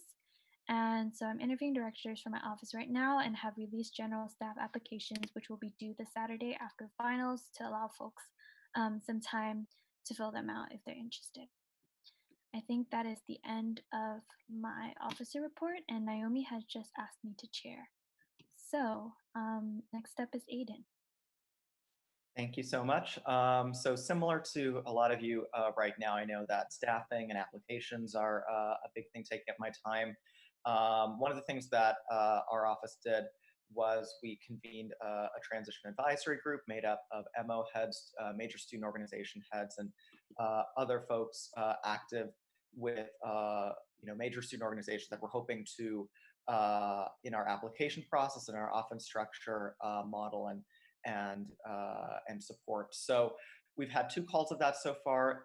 Really valuable discussions about in the way we do our applications, our office structure, and our hiring, removing implicit bias, kind of making our power structure a bit more horizontal within the office, and then trialing some new ideas to build a more supportive and inclusive office. So those calls have been very, very impactful. They guided our application release, which came out now 1.5 weeks ago, and we closed applications this Saturday. Excited that along with many of you, we had a record-breaking number of applications, and it was very difficult this weekend honing it down. But we'll be doing interviews this week, bringing our office to about 30 people. Next thing was Regents Meeting last week. Thank you to everybody I spoke with, and for those who gave public comment or mobilized folks in your circles to give public comment. Really, really excited about the historic decision that UC made to suspend SAT and ACT standardized testing, and really want to thank those who came out for public comment and supported that work. Separately, also, I gave remarks before the Finance and Capital Strategies Committee relating to some of the proposed UC budget cuts that were originally on the table. Luckily, working with other EVPs, we were able to stop those. So for some of you that might have seen on social media, some pretty alarming cuts to different budgets relating to undocumented service centers and budgets relating to diversity programs at UC. Those cuts will not be happening. And for the until the July meeting, they will continue to be funded at current year levels. Another important set of meetings last week was, as Emily alluded to, the Future Planning Task Force meeting, which I proxied for her. Some really good discussions about what student life can look like in the fall. I think one of the assumptions that members of the committee and as students are going in with as well is, even if we are looking at a hybrid model or a mostly online model, a lot of students will still be coming back to campus and living in Westwood. So how can we support student life with making sure that appropriate public health measures are still in place? And I know we had a good discussion about providing masks as basic needs and things of that nature. Then also had a chance to speak at the all-staff meeting of UCLA Government Community Relations, highlighted some key areas for partnership on external, local, state, and federal advocacy between the EVP office and UCLA's advocates as well. and are building that relationship to continue. And then finally, I've been thankful for many of you setting up one-on-one calls. I know I haven't gone to everybody yet, and I'm hoping to see how we can partner one-on-one with each of your offices. So thank you for all the great conversations I've had already. And I know for the remaining that we're in scheduling, I'm looking forward to speaking with you on how we can support each other's work and anything I can do to support your work from the external side of things. But yeah, that's it. Thank you. Okay, and I thank you so much. Oh, sorry, I was trying to unmute and then I was talking, didn't unmute. It happens. I'm so sorry. But yeah, thank you so much, Aiden, and I won't forget this time. Actually, I have a question before we move on to Gen Reps, and I feel like it's a really valid question to bring up. Promise had asked, when are students going to be able to receive a solid answer about housing? I know many students like myself are who are expecting housing are very uncertain right now, and they need to figure out what they're going to do. So some certainty would be really useful. Josh, I would love for you to chime in on this too, because Josh also sits on the committee. But from what we've gathered, they're looking to make formal recommendations to the chancellor by June 8th. And then from there, the chancellor has said that there will be communications that will be released to the student body by June 15th.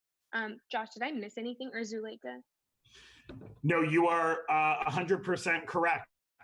Unfortunately, the chancellor has final say now who goes into housing. So these decisions need to take place from the chancellor first. And once the chancellor makes those decisions, then housing will move forward offering offers to those they can. So I apologize. We wish we could move faster, but at this point, we are at a halt until the chancellor makes his decision. My understanding is June 15th will be the latest in which his decision will be announced.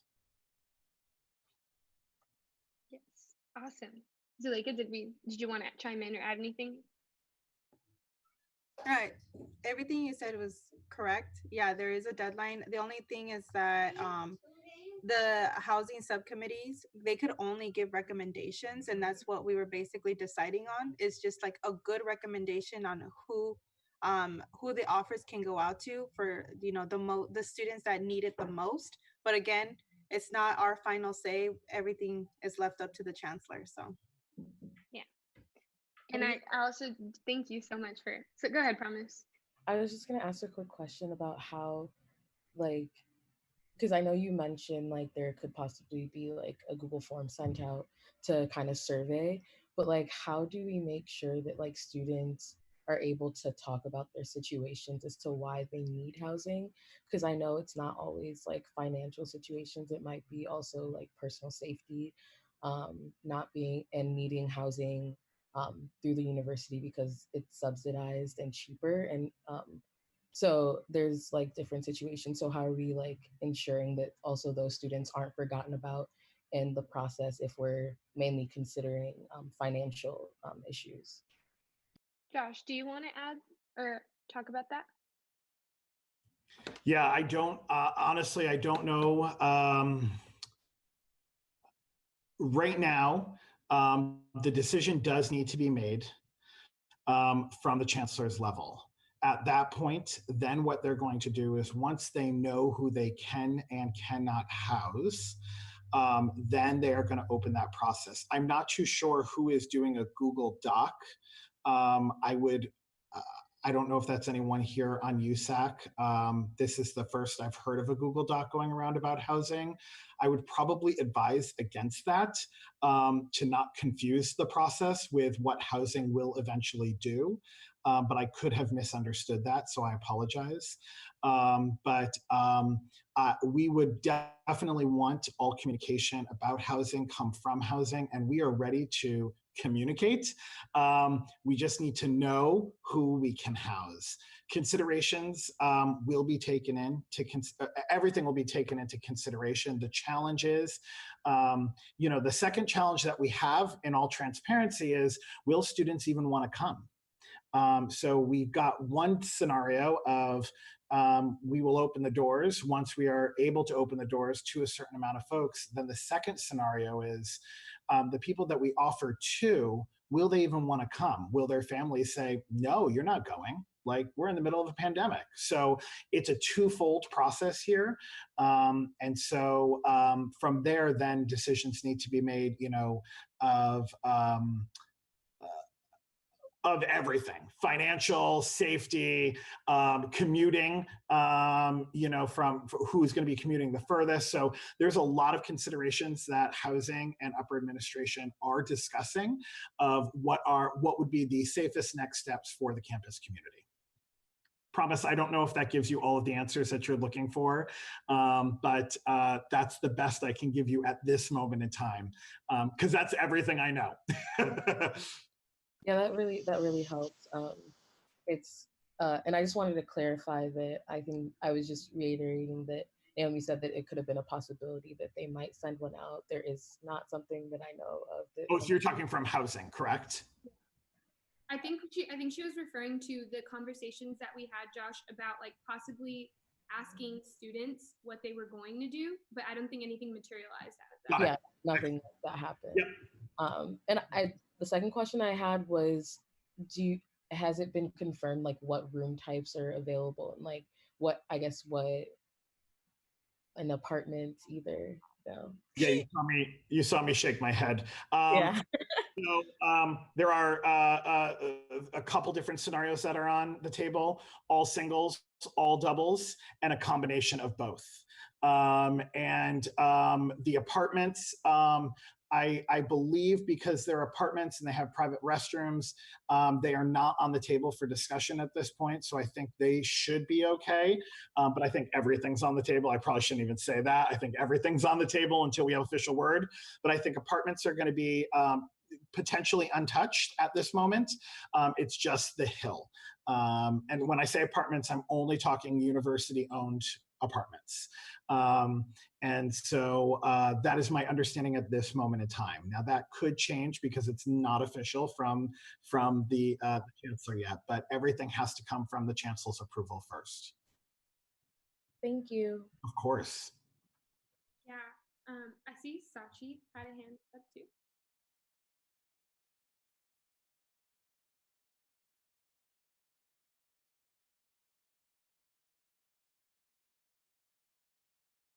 Oh, Sachi, did you still have your hand up?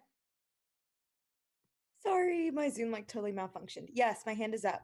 I was just wondering, what, like how, okay, I was wondering first when student staff, such as RAs, will know about when and if their housing situation will remain. And then kind of as a follow-up to that too, how students that, for instance, like work at front desks or are Regents scholars like that have this priority housing, how or if that's like taken into consideration.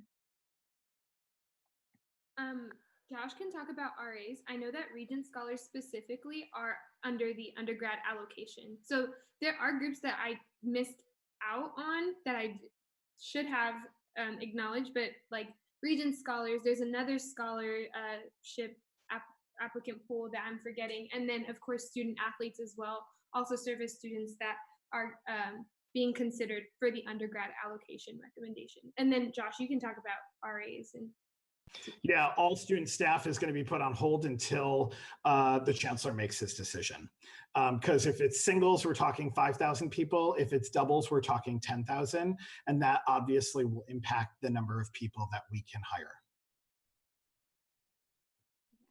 So I really appreciate these questions and the conversations that we're having. And I think I'm realizing that rather than bringing it up in my officer report, I think I'll just make a separate discussion item until there are no more questions about what housing and what future planning will look like. I feel like that'll be, I see everybody shaking their heads, and I think that will probably be much more useful of our time, and we'll be able to have a much more fruitful discussion about what's going on in those committees.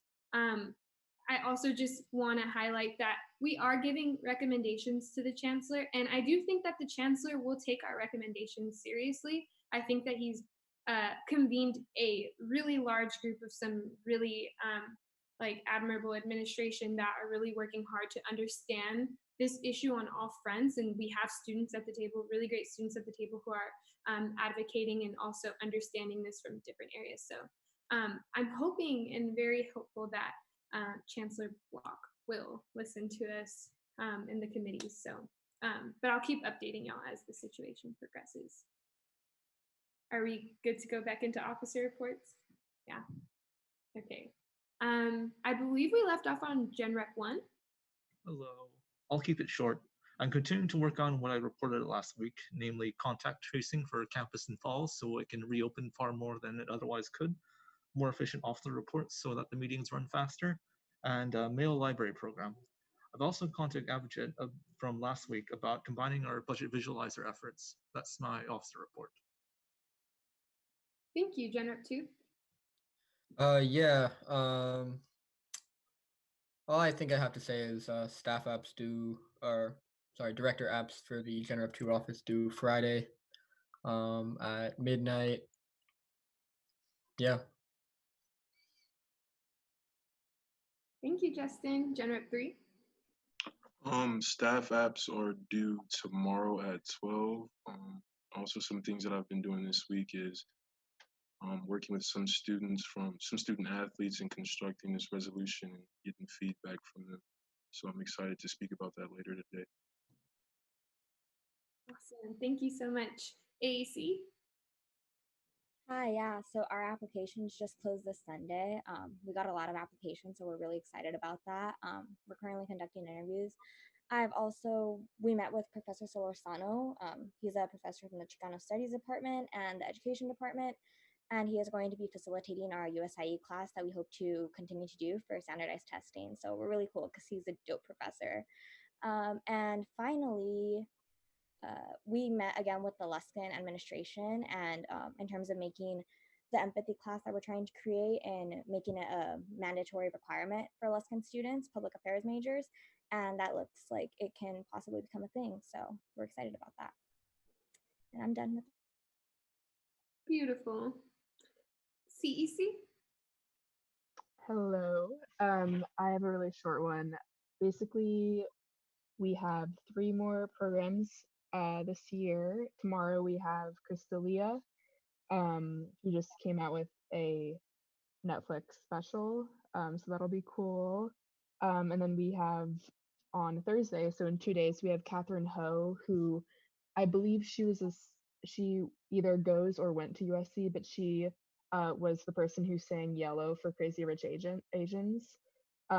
So that's pretty cool. I'm excited about that. And then lastly, we have our final event, which is on the 2nd of June, so in a week, and it's Umi, I love her.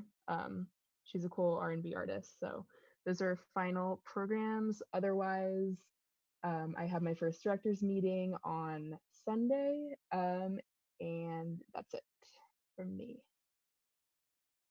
Cool. Thank you so much, Alice. CAC. Hi guys. So this week I am, or sorry, not this week. This past weekend, I hired all of my directors, and I conducted ARC interviews with our former ARC Fund chair, and I sent out the decisions today. So I've officially hired my ARC Fund chair as well. I have my first directors meeting tomorrow at 6 p.m. with all my new directors. So I'm really excited for that. And like we're slated to hire our some new staff this weekend. So that was really cool. Also this past week, our staff applications closed, and we received a whole lot of applications. So that was really cool to see so many people really interested in joining CAC. And yeah, and I also have coming up a Jazz Reggae Fest meeting, hopefully like the online version of Jazz Reggae Fest that's going to be happening hopefully in the next couple weeks. And our concert series is continuing to work on their mini concerts that they're having with student artists. And that is all that I have for you guys today. So thank you. Thank you. Zach? Hello. So we closed our office applications this past Friday and finished out all of our interviews today. So excited about that. And we're sending out all of our application decisions tonight, and we'll have our our last meeting of the academic year this coming Thursday, just to welcome everyone and give action items kind of going into the summer. And other than that, I'm continuing transition meetings with a variety of different administrative entities. And that's it. Thank you so much. FSC? Yeah, so we are also in the process of hiring our office. Our application is already closed. And so we're just finalizing the decisions. I think we should have them ready by the end of this week and ready to go. Just a reminder to you all that USAC COVID-19 Relief Fund is open for a second round. I did send that message in the group chat. So if you all could just continue like maybe reposting it maybe tomorrow if possible, just like repost it, it's open again. Just for some clarification, those who have previously applied don't have to reapply, but they can edit their responses like Sachi had mentioned in the previous meeting. You just made that an option. And if anyone has any issues with like editing their responses, if they reach out to you for whatever reason, just tell them to log in with the Gmail that they used when they originally applied. That seems to like help out with some of the issues there. I'll also be sending you all a message in our council chat soon to hopefully send a reader to read the applications. I'm thinking maybe one reader per office. I just want to like make sure that the reader that you do select is someone who has experience reading applications and someone has experience in making equitable decisions, just because these are going to be decisions that again are going to be equitable.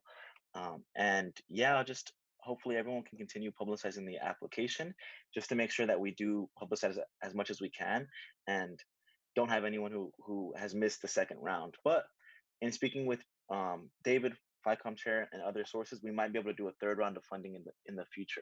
So hopefully that can be like in the summer or maybe towards the start of the school year. But that'll be like a work in progress.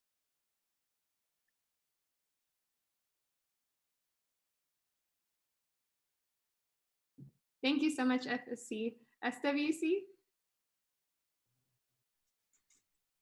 Hello. So SWC overall updates are we are continuing the leadership transition process and continuing to disperse relief funds. And the updates are social media. So some highlights are posting updates out today.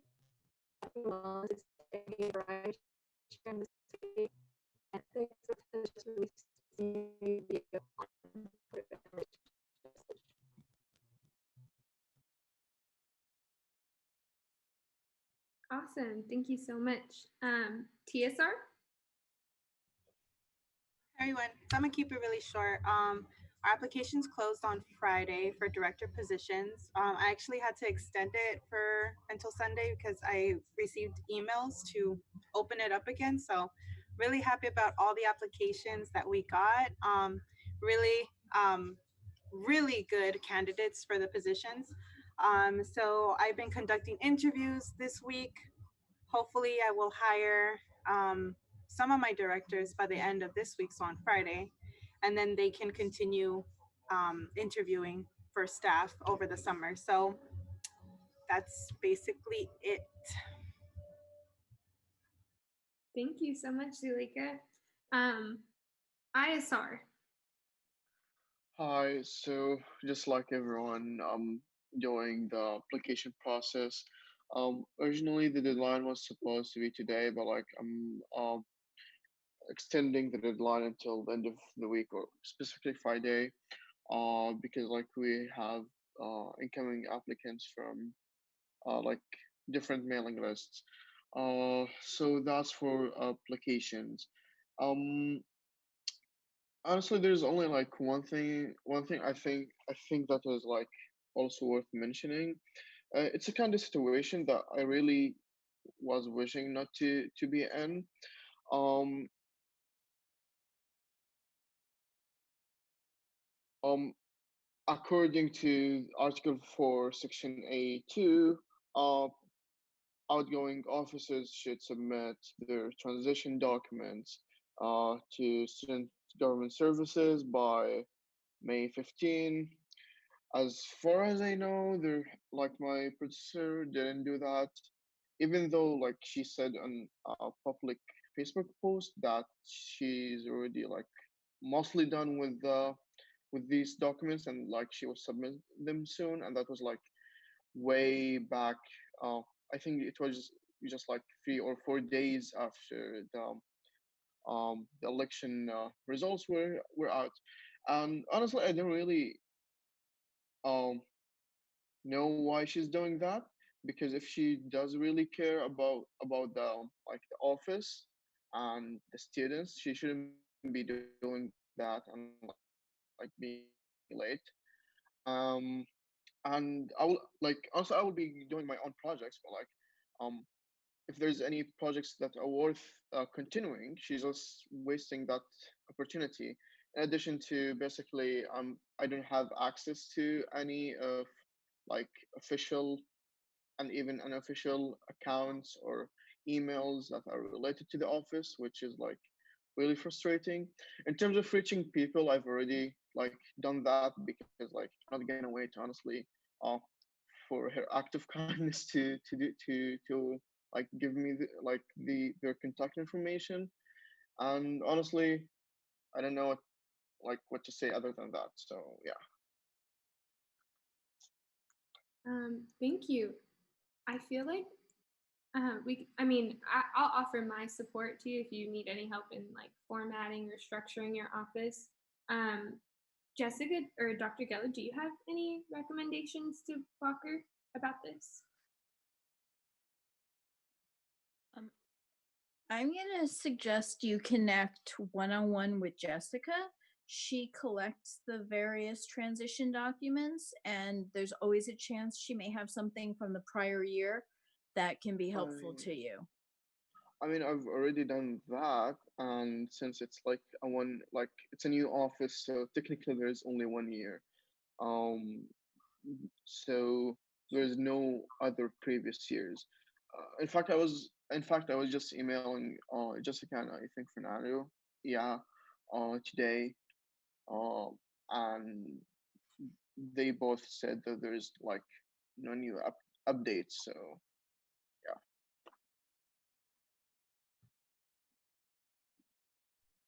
Cool. So I guess we'll just go about being patient and seeing where we can get. But like I said, I'm opening myself up to meeting with you and helping you out in any way that you deem fit or necessary. I'm sure other folks would also be willing to help you out as well. So thank you, Walker. We'll go right into OCHC. Yeah, thank you, Naomi. So this past weekend, a delegation from Residential Life representing UCLA attended the National Conference for Residential Councils, and we voted on several administrative and legislative pieces that basically impact student residence experience on national and regional levels across the country, and that went really well. We had a lot of new delegates, so they got a great chance to learn and interact with different institutions. And I forgot to mention this last week, but past Monday, we had a virtual town hall from housing, and admin from various departments across campus attended, and the student turnout was better than expected, so that was good as well. In terms of Res Life functioning, we were going to have our OCHC elections this past spring, I guess week 3 of spring quarter, but that ended up pushing back because of COVID, and it's scheduled to be held in the summer now. So in the next couple of weeks, the OCHC liaison to USAC for 2020-21 academic year should be elected, and that will technically be when I will be ending my term, and that individual will be replacing me on the council. That's what I have. Thank you. Thank you so much, Arsh. And I would love for you to send me their information too when that election process happens. So that we can hopefully have them be as involved this year and this year. So thank you. For sure, I'll connect you with them. Thank you. Yeah. Next we have our admin reps, Jessica. Hello, everyone. So real quick, I just want to acknowledge that Bacher, you're having a tough time getting a hold of your transition documents. So we'll hopefully be able to find a transition meeting scheduled with Shahama 2 weeks ago, I think, but she wasn't able to make it, and we haven't been able to connect since then. So we'll keep trying to reach out and see what we can get, and in the meantime, see if we have any other resources that we provided to Shahama at the beginning of her term, at least to get you something to start. But if we can't, we can work on trying to get access to the email accounts and things like that in another way, if we are able to. And same for anyone else that's having a hard time getting their transition materials together or access to accounts. Definitely let Fernando and I know, and we'll try to work on connecting with the outgoing officer and make sure we can get something for you all.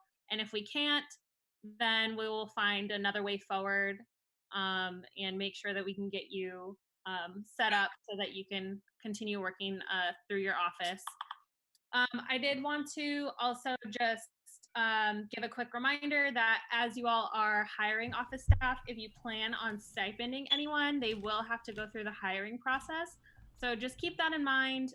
You can share out the SGA hiring form and the ASUCLA packet, but also just give us a heads up because they'll need to also meet with Caroline to do their I-9 doc check.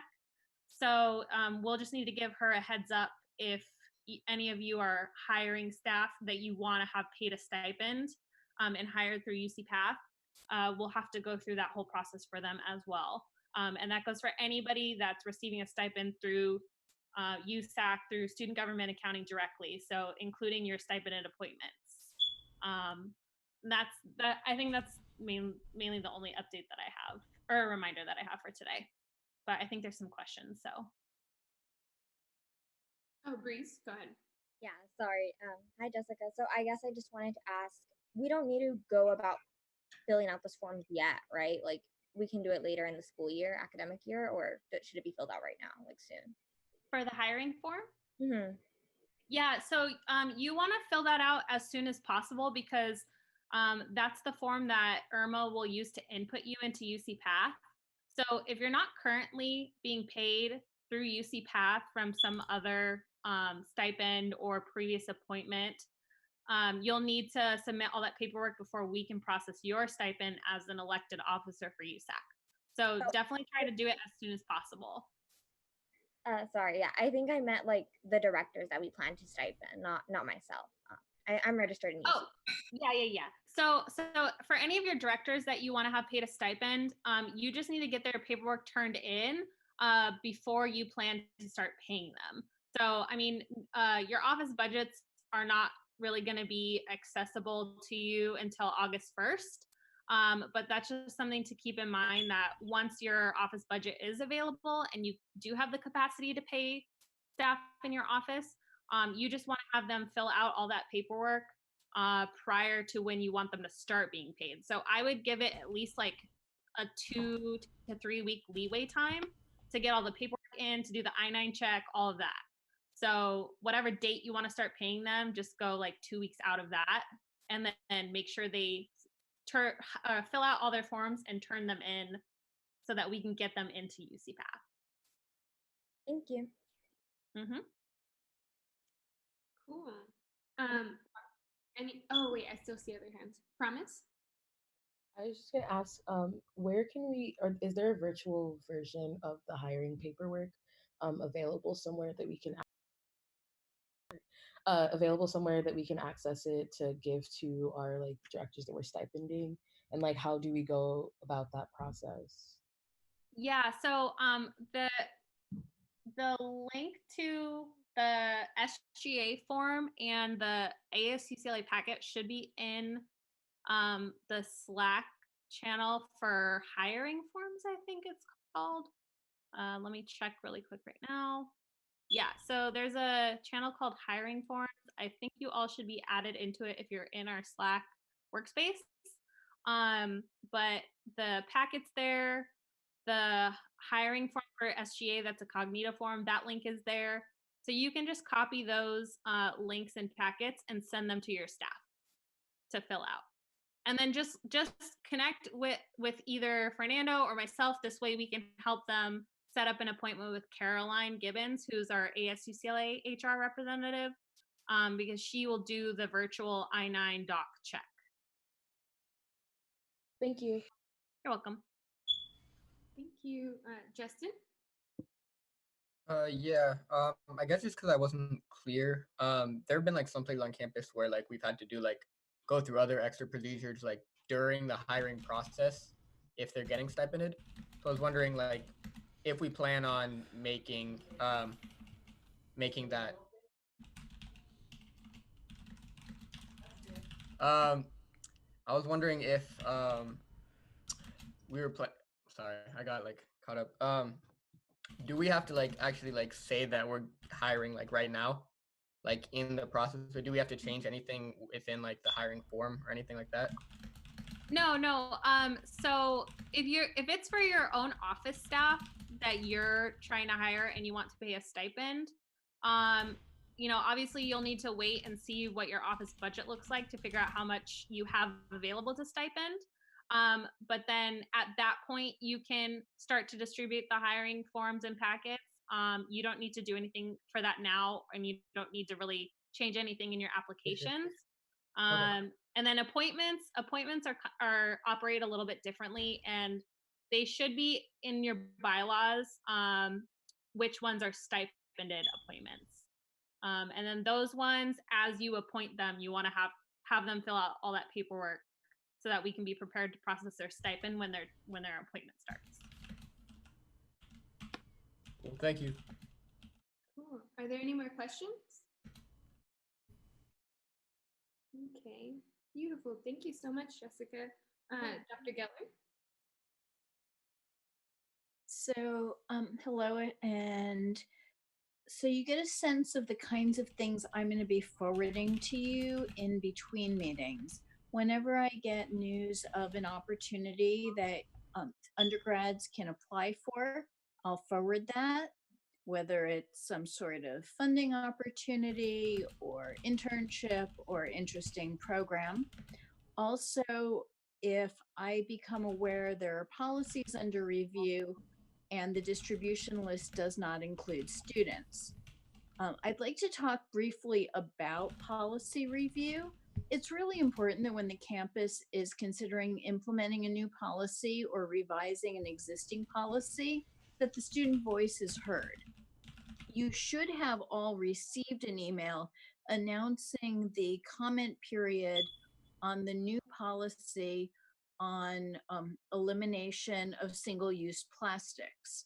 I know that's something that prior USACs have lobbied hard in favor of, and I encourage you to send in your comments as they're taking comments and getting ready to implement the final policy. Some years, council has designated one council member with a particular interest in policies who represents council, sending in a response on behalf of council. Other years, those of you who have an interest do it individually. So whichever model works for you, but I would encourage that when those types of opportunities come out, that you do send in your comments, whether you support the policy, you oppose it, or you want to offer constructive criticism to edit it and make it a policy that better meets the needs of students. That way you actually have some impact on the changes that happen between the draft being circulated and the final policy being implemented. Typically, policies are available for comments for 30 days. And at the end of 30 days, if the comments were not significant, the policy will be implemented in its original form. If the feedback is significant, it may go back to be re-edited and possibly even circulated for another 30-day comment if it looks different enough from the original draft to warrant that.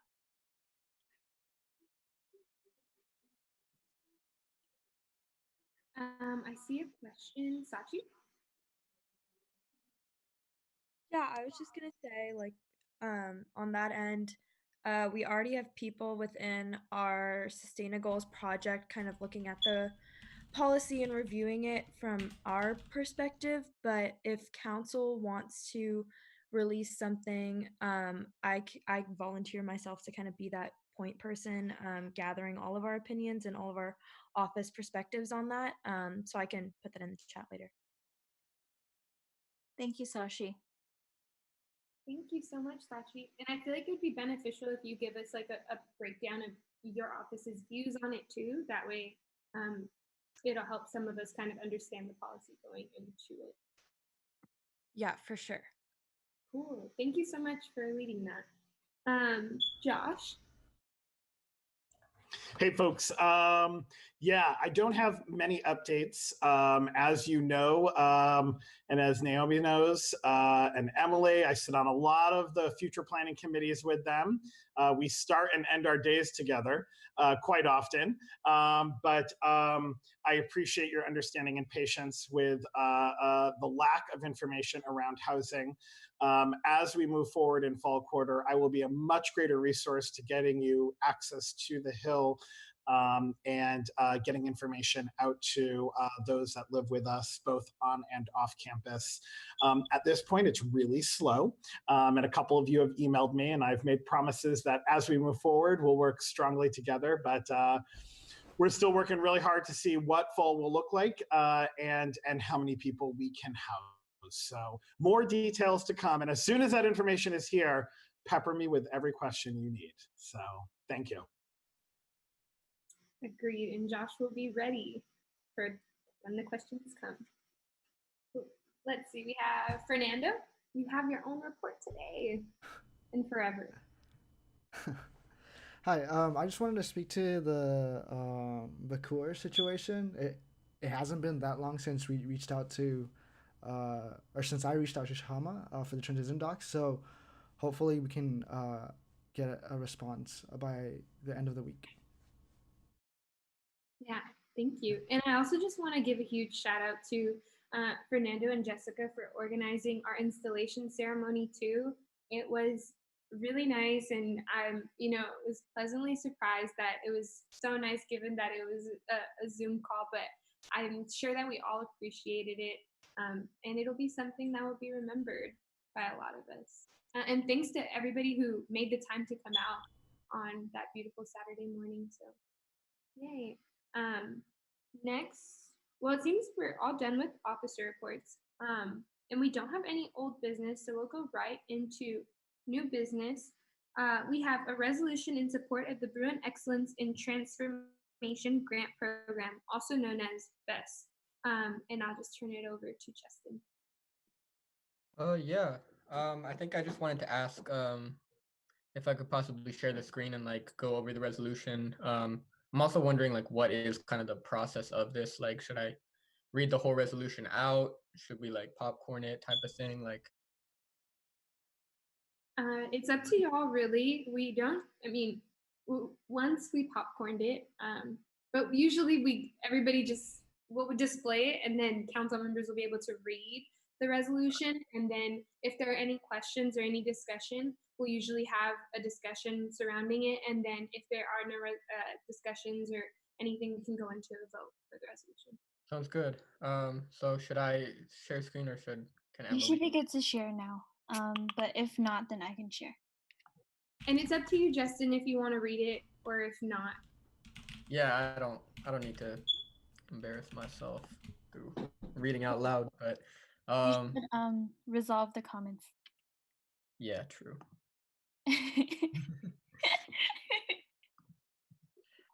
Yes. So I did have a question because for Dr. Geller, because Emily actually did make me aware of, I wasn't sure about how the whole sponsoring organization kind of process Sure. goes. So when you do a resolution, it's supposed to be sponsored by 3 or more council members. There is no formal role for anything else to be a sponsor. There's not a problem writing into the text of your resolution, however, that support from other organizations or even Got it. credit to other organizations that may have helped draft the document. Got it. Okay. So I guess that was misleading information I kind of gave to organizations, but I did reach out to, at the very least, all the organizations that were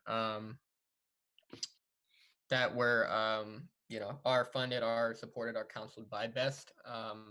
And 4 got back to me in terms of saying like, yeah, their GB like voted and voted to like support it or sponsor it or endorse it. I think honestly the language I used was kind of like spotty. You might want to not use the word sponsor because that applies to the council members, but I don't see a problem either calling them supporting organizations or endorsing organizations.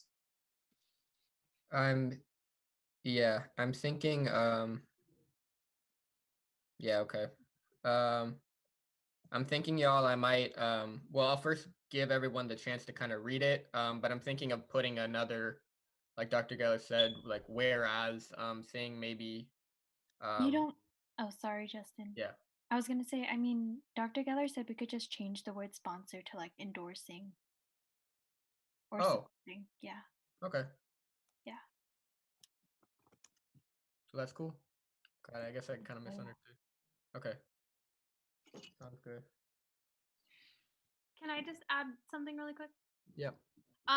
So usually once council approves these resolutions, before we put it on the USAC website, we take out all of the co-sponsor information and supporting org information, because it's at that point it's just a resolution of council. So if you still want the group names to be present in there, you might want to put it as a whereas clause, just so that their names are still in the body of the document. Okay. Okay, sounds good. By any chance am I allowed? Okay, I don't know. I'm asking too many questions. I think I'm gonna take this out right here, and because it's kind of redundant, I want to mention then another whereas clause right under saying, whereas these 4 organizations signed on to support blah blah blah. Yeah. Okay. I wonder if maybe we can put it like right before the therefore let it be resolved section. Mm-hmm. Yeah. Oh yeah.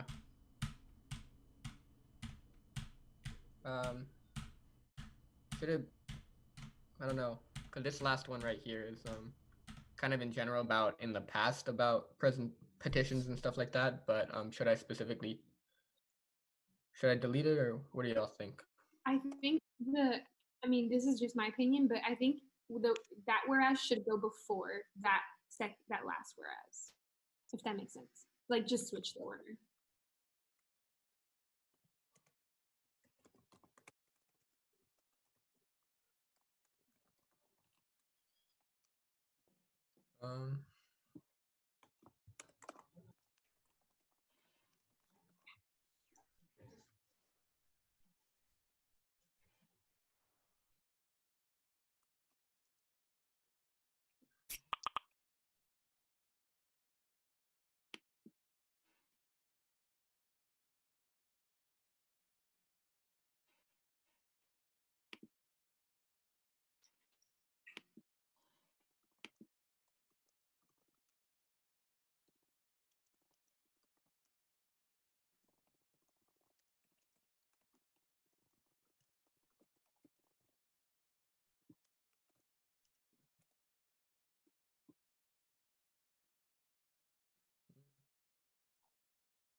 Okay. Yeah. Cool. So in case folks didn't get a chance to read it, I'm gonna kind of display it for a while up here. So page 1. Does anybody have any questions or any further discussion items? Once we're all done reading it, all we need is a motion, and then you have to say the full name of the resolution when you motion.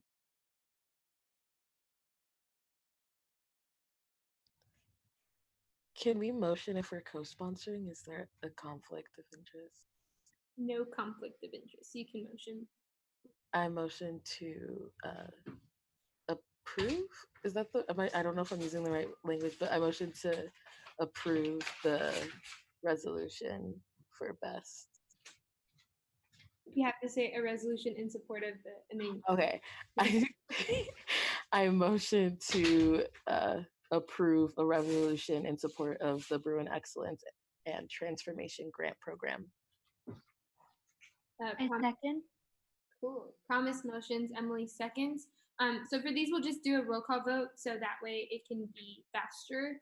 So just say aye when I call on you. You can just say yes, no, or abstain. IVP? Yes. EVP? Yes. Yes. Can you hear me now? There we go. Sorry. I don't know if I went through. You're good. I heard you. Gen Rep 1? Yes. Gen Rep 2? Yes. Gen Rep 3? Yes. Gen Rep 4? I mean, AAC, sorry. Yes. CEC? Yes. CAC? Yes. CSC? Yes. FAC? Yes. FSC? Yes. SWC? Yes. TSR? Yes. ISR? Yes. Cool.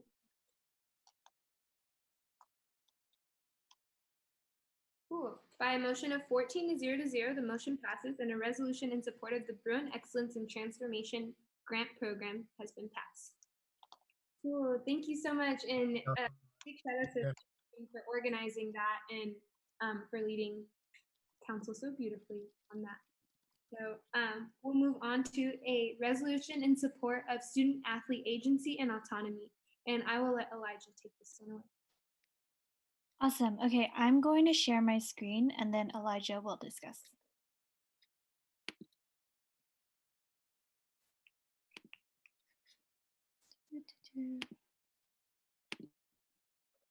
There. Look good? Okay, hello everyone. This resolution is in support of student athlete agency and autonomy. I want to give a little bit of background before we get into a vote. Student athletes have expressed their concerns in regards to the lack of information and communication by the university and athletic department on decisions currently being made on their return to campus for practice and for competition. As of today, none of the task forces created for the return to practice or competition of student athletes has included the voices of those same students.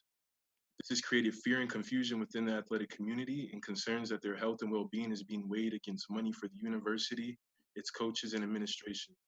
It's important that there is a transparency, especially when students will potentially have to decide between protecting the health of not only themselves, but their families and communities, and the scholarships that they work so hard for. This is coming on top of the general consensus around athletics that the athletic department and university as a whole does not have their health and well-being at the front of any decisions that decisions that are currently being made. Some of the things I'm going to have Emily scroll through it, but some of the things that we're calling for is for there to be third-party oversight of any health recommendations made in the return to practice and competition, along with providing athletes the opportunity to speak to any decisions being made on their behalf, among other things. Awesome. Thanks, Elijah. Do we want to just like pause the screen so folks can read it and maybe ask any questions and stuff? Yeah, that sounds good. Cool. Okay. So I have it here, and then maybe we can use the raise hand function for when people are ready, or when people have questions, and then we can go from there. Oh wait, can I see people who are raising their hand? I can't. I can call on anybody who's raising. Oh, amazing. Thanks, Naomi.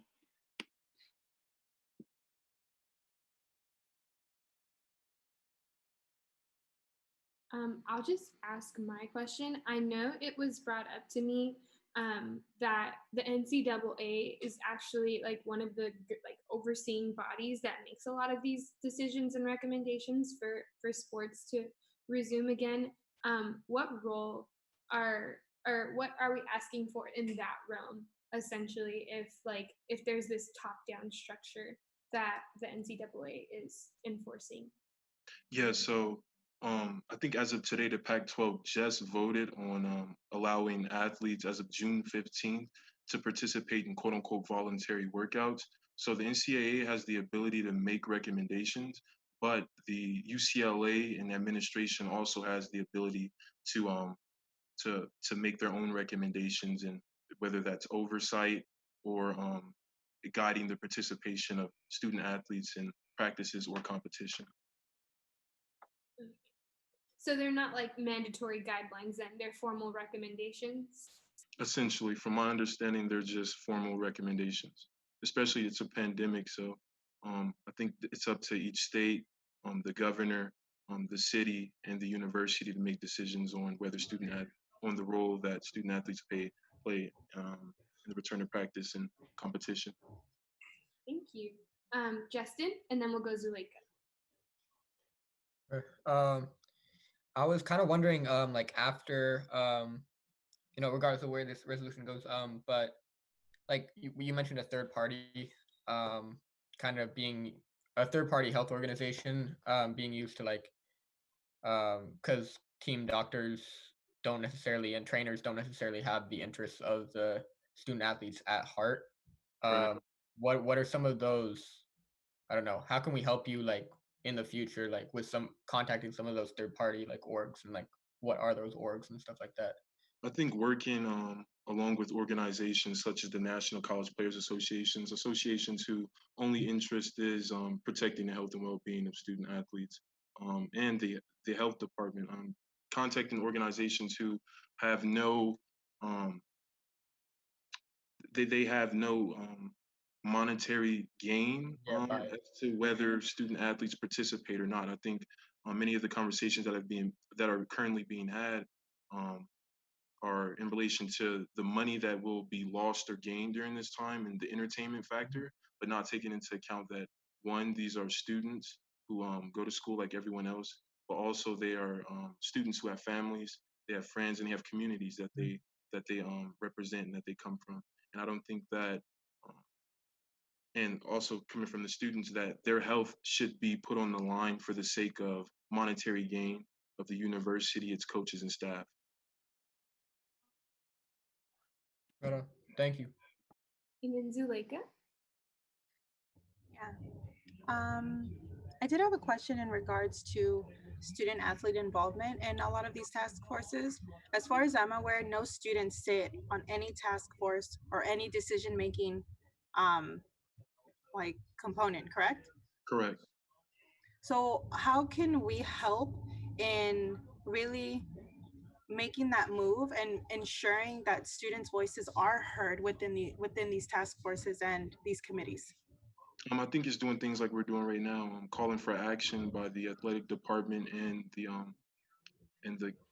campus as a whole to actually take into consideration some of these voices. I know that they are in fear of coming out publicly themselves. That's why I'm able to act as a gap, I guess, between their voices and the general student body, due to some of the fear and fear of retribution on coming out and speaking against their concerns in regards to their health and well-being. So I think it's really having these conversations and calling on action from our administration and elected officials as well. Thank you, Elijah. So much for that. I would also say too, if there are any committees, as far as I know, I don't think there's like a athletics committee, but I do think that we can ask around and see if there was one that wasn't part of the future planning task force, and see if we can appoint Elijah or some other representative there as y'all deem fit and necessary. So, but as far as I know, that conversation hasn't happened, which is why I thought it was such a great point that was brought up by Elijah. Yeah. If there are no more questions, I guess we can move for a vote. Yeah, does anybody want to make a motion?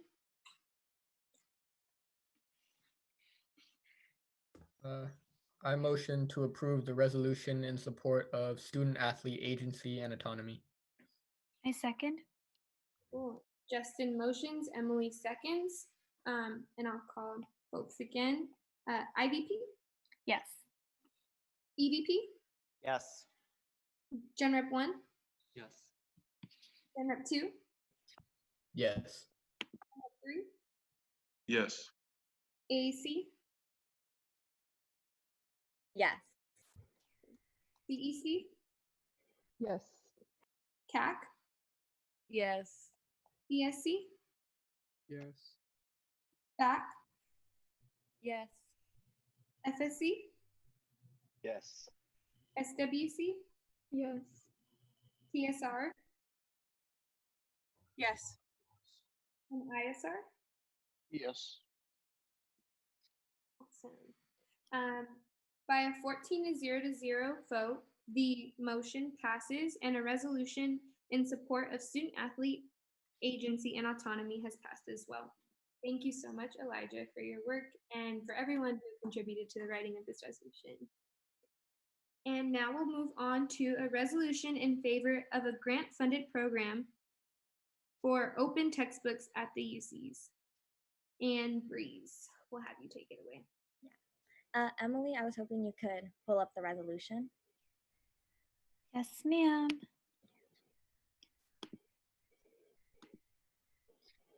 So, hi everyone. Oh. Give me a second. I think it's over here. There we go. So, hi everyone. I'm asking everyone tonight on council to vote yes in support of a grant-funded program for the open textbooks at the UC. This is an initiative that CalPERC has been working on a lot, and I think it is very important, especially given the current times of the epidemic. Historically, AAC has been working really closely with CalPERC and advocating for accessible resources for underserved students, and we truly believe in their vision. Textbook prices have increased at over 3 times the rate of inflation, and students are expected to budget at least $1,000 a year alone for textbooks. That being said, it can go up even more depending on what you're studying in particular. So I personally believe that this is a very important issue. Being low income, it comes down to, having the resources and the availability to study what you need to get done. And textbooks should be the last thing that you should be worrying about, especially on an epidemic where people are, starving. There's increased medical expenses. So given the fact that it is CalPERC's initiative, I was hoping, Naomi, you could allow me to turn over time to Prov, who would be speaking on about the resolution a bit more. Cool. So only I can allot my time, but I will definitely allow Prov. Awesome. Thanks so much. I appreciate that. But hey guys, my name is Prab. So I'm our CalPERC chapter's recently elected chapter chair. I'm also the Affordable Textbooks Campaign Coordinator. I just want to tell you guys a little bit more about the campaign as well as this resolution. But before that, I actually wanted to thank Breeze and Naomi for all the work that you guys have done, as well as the Academic Affairs Commission for textbook affordability. And also just want to thank the both of you and Noe for supporting this initiative. Both AAC and FSC have done so much work around textbook and course material affordability. So I'm sure they can also just speak to the importance of this and its relevance to USAC. But I would love to start off by telling you guys all about the background on open textbooks and CalPERC's history of actually working on this issue. But yeah, the issue of expensive textbooks, I'm pretty sure you guys have noticed, it's like a pretty widely accepted issue in our college lives. But for a lot of students, especially for those with the odds already stacked against them, attending schools is opportunity for them to actually have a chance at a more secure future. And like Breeze was saying, like deciding between purchasing your textbooks and going hungry or sacrificing your housing and our well-being for textbooks is not really a decision that we as students should ever have to make when we're pursuing our education. But it's a decision that students do make, and it's one that's been happening a lot more frequently because of the current circumstances with COVID-19. But our campaign, more specifically, has been working to actually implement open resources and open textbooks, which have like the opportunity and the potential to not only help students succeed, but actually drive society forward with open access to knowledge and information for researchers, students, and the public in general. And we're running this campaign statewide to get a UC-wide open textbook program so textbooks can actually be more affordable and knowledge more accessible to all students. The California community colleges, the CSUs, and a lot of East Coast schools already have had these grant programs in place for quite a long time, and they've successfully been saving students millions of dollars with these programs. And more recently, the UC actually pulled out of their contract deal with the journal publisher Elsevier. So that was the journal that they were publishing all their research to. And the UC cited their commitment to open access as the primary reason for pulling out of that deal. So we want them to take this commitment that they have to open access and actually extend it to students with an open textbook grant program and just continue on leading on open access and accessibility. Since fall quarter at our chapter here at UCLA specifically, we've been working to make the solution of open super visible, building up a lot of grassroots power, and we've been having one-on-one conversations with faculty members. And our campaign is also a nationwide one, actually. So the Student Perks, which CalPERS students is a part of, has been advocating for open access and open textbooks for years. We've helped implement open textbook grant programs all across colleges, all across the country. We passed the first federal open textbook grant program through Congress just 2 years ago, secured $7 million in funding for it after lobbying in DC. It's currently projected to save students $100 million a year. And on that note, we're actually the only national student voice that's advocating for students on this issue. And there are students that have to make these decisions when it comes to their textbooks and their education right now. They're going hungry or they're paying the cost for their textbooks with not just their finances, but also their well-being. And COVID has made these choices a lot more frequent, with a lot of students facing more financial stress. And students with textbooks only available through an online passcode are losing access to their materials if they live in a home with inconsistent internet access. But with open textbooks, we could save students money while making sure they have access to the required materials online and offline. So essentially, I kind of want to talk a little bit more about what this resolution exactly is and what the policy would look like. So a UC-wide open textbook grant program would help increase accessibility to students' education. And more specifically, what this policy would do is incentivize professors to actually switch to open textbooks by creating monetary grants for those professors. So these grants would essentially compensate professors for the time it takes to actually switch to open resources, while also providing them with the assistance they need to find the appropriate resources they need for their course so they can easily make that switch. It's pretty similar to the zero textbook cost program at the California community colleges. It's essentially that program, but amplified for the UCs. And we also have an open textbook grant program right here at UCLA. We're the only UC that has this program. It's called the Affordable Course Materials Initiative. It's run out of our library. It's a pretty small scale one, but we want to expand it. And we've been working with the librarian, Jennifer Chan, to work on connecting faculty to those resources. But so far, what we've done is we've gotten more than 1,400 student petitions in support of this UC-wide open textbook program. More than 368 UC professors have signed on to support. And we're going to just keep building up the support from faculty and students into the summer because we know these conversations are super important, so we can actually advocate for students effectively when it comes to that end game. But yeah, the regents that we've met with so far about making this policy switch do want to see unified student support. And we think that passing resolution through USAC is going to be really instrumental in continuing to actually organize up that ladder so we can get the support of faculty, the UC Academic Senate, and the other regents as well. And we think that this resolution would be a really good formal representation of all the support UCLA students do have for affordable and open textbooks and education. But yeah, that's a little bit more about the resolution. If you guys have any questions at all about it, I would absolutely love to answer them. Does anybody have any questions?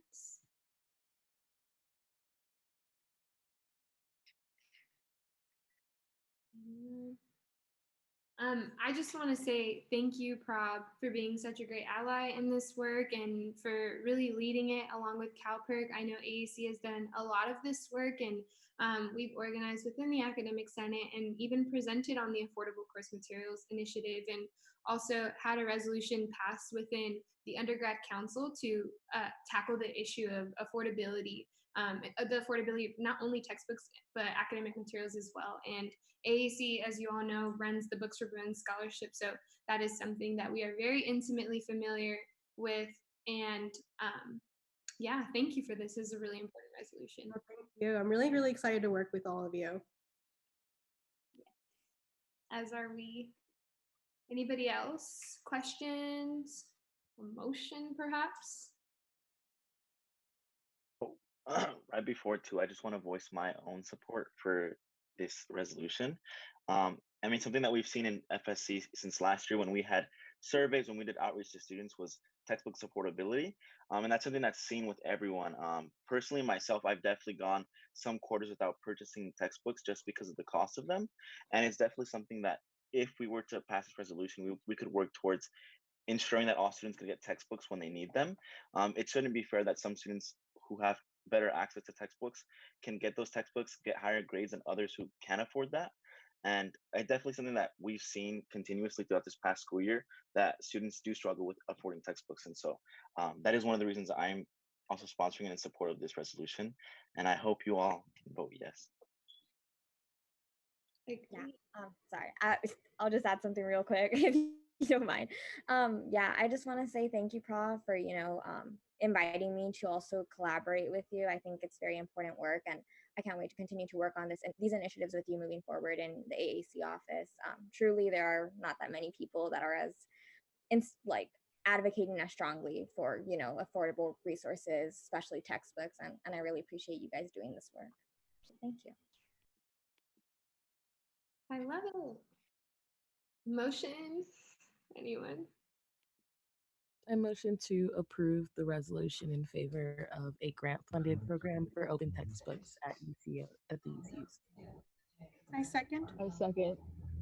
Well, promise motions, and I'm going with Zuleika as a second. So we'll go roll call vote again. IVP? Yes. EVP? Yes. Gen Rep 1? Yes. Gen Rep 2? Yes. Gen Rep 3? Yes. AAC? Yes.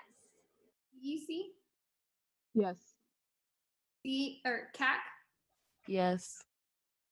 CSC? Yes. FAC? Yes. Yes. SWC? Yes. TSR? Yes. ISR? Yes. Yay. By a vote of 14 to 0, the motion passes and a resolution in favor of a grant-funded program for open textbooks at the UCs has been passed. Thank you so much. Thank you guys so much. Thank you for all the kind words. They mean a lot to me. Keep up all the good work, you guys. Thank you. You keep up the good work as well. We love it and sincerely appreciate it. And now, okay. So we already did the programs activities board reallocation. We'll now move on to summer USAC meetings and quorum discussion. Emily, go ahead. Yay. Okay. Thank you, everyone. Also, this meeting passed by quicker than I thought. So I sent out a survey last week after meeting and reminded folks to reply. And so I got a vast majority of responses. So this is good. So I just wanted to talk about some of the responses that I got, and then maybe we can talk it over, maybe talk about like why people chose like certain preferences and stuff like that, so we can settle on a meeting time, duration, and quorum for summer. Awesome. So to the question, how often would you like to have meetings? I got 11 people who said bi-weekly and 2 people who said weekly. So the vast majority would like bi-weekly meetings. Does anyone who wanted weekly meetings want to speak on maybe why they chose that or why they would prefer weekly meetings? I can go. I think I put weekly, but like I'm really up for either. I just want to make sure that like obviously we're in this unique situation where a lot of new information is coming in. And so I think as long as we're like emphasizing to each other, you know, in our group chat or wherever it may be, all of the new information that's coming in, then that's fine. And as long as we're leaving the option open to maybe like, I don't know how possible this is or how it works to like have a meeting in the event that there is like something really pertinent that we need to talk about. I think like just making sure that we leave the option open as all this new information comes in would be good. But otherwise, I think biweekly meetings are fine. Okay. Before you go on to the next thing, Emily, I wanted to know from Dr. Geller if that's a possibility, because I think in our bylaws it says that we are allowed to notify the public of a meeting, but it just has to be a certain time in advance. Yeah, you can add additional special meetings. You need to give 3 days notice with the agenda. So just as for your Tuesday meetings, you put out your agenda by 7 o'clock on Friday, you need to put out your agenda and announcement of the special meeting 2 business days in advance of with the same kind of time start time. So 2 business days, 24 hours in Awesome. advance. And I think I read in the bylaws, it's the president who calls the meeting, right? Yes, yes. Okay, great. I had one. I also agree with Sachi. My only concern with biweekly is that we are in unprecedented circumstances, and like, like the situation is changing, like every second, and every USAC meeting we have is like new information, right? And this is weekly, so I'm a little concerned about the prospect of like keeping communication like within ourselves and with the student body if we're not having USAC meetings as often. But I'm also open, like I am also perfectly fine with biweekly meetings. That's just my only thought slash concern. Agrees. And we'll go Zuleika, Aiden, Promise. Yeah, I think also I think I put biweekly. I'm not really sure, but I think I also think I kind of want to like agree with you guys just because yeah, like there's so much going on right now, and especially right now since we don't know how the hybrid schedule is going to look, like this summer is going to be very busy for so many reasons. So I think it would call for us to maybe having weekly meetings, if not like, yeah, the importance of meeting if any news comes out of the UC or UCLA. Cool. We'll go Zuleika, Aiden, Promise, Bacher, and then we'll go back to me.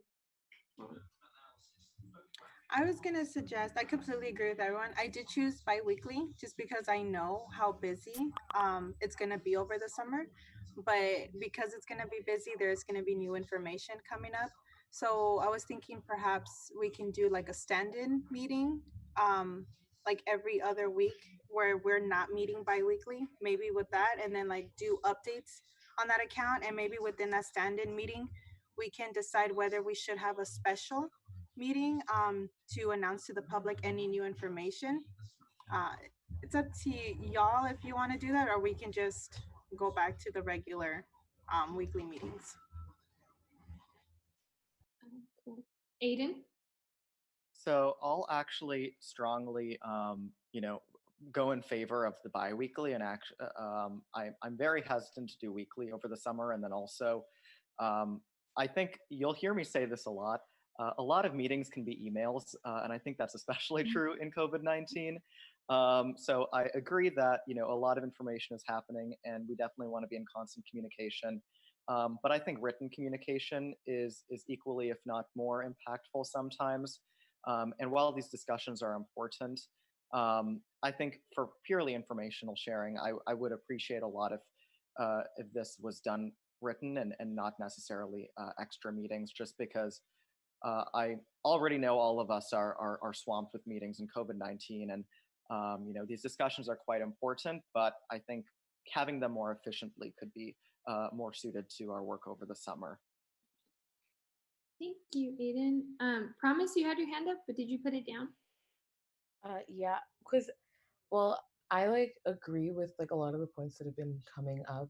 I voted bi-weekly simply because because majority of the student body is not going to be like enrolled, and it's going to be like different situations, but we still do need to support the student body even though it is the summer, especially in COVID-19.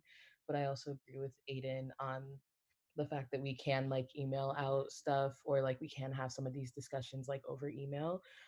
But it is important to note that the student body does not have access to a lot of our emails and like our email chains. And when it comes to stuff that does very much so impact like the student body, we do have to, and we should meet. I think we should figure out a way to meet. I'm still in favor of biweekly, but if we do vote to do weekly, I'm good with that too, because it is important for us to be here for the students. Thank you. Baker? Okay, so is it possible to like have the first part of summer like weekly meetings, then we switch to bi-weekly meetings?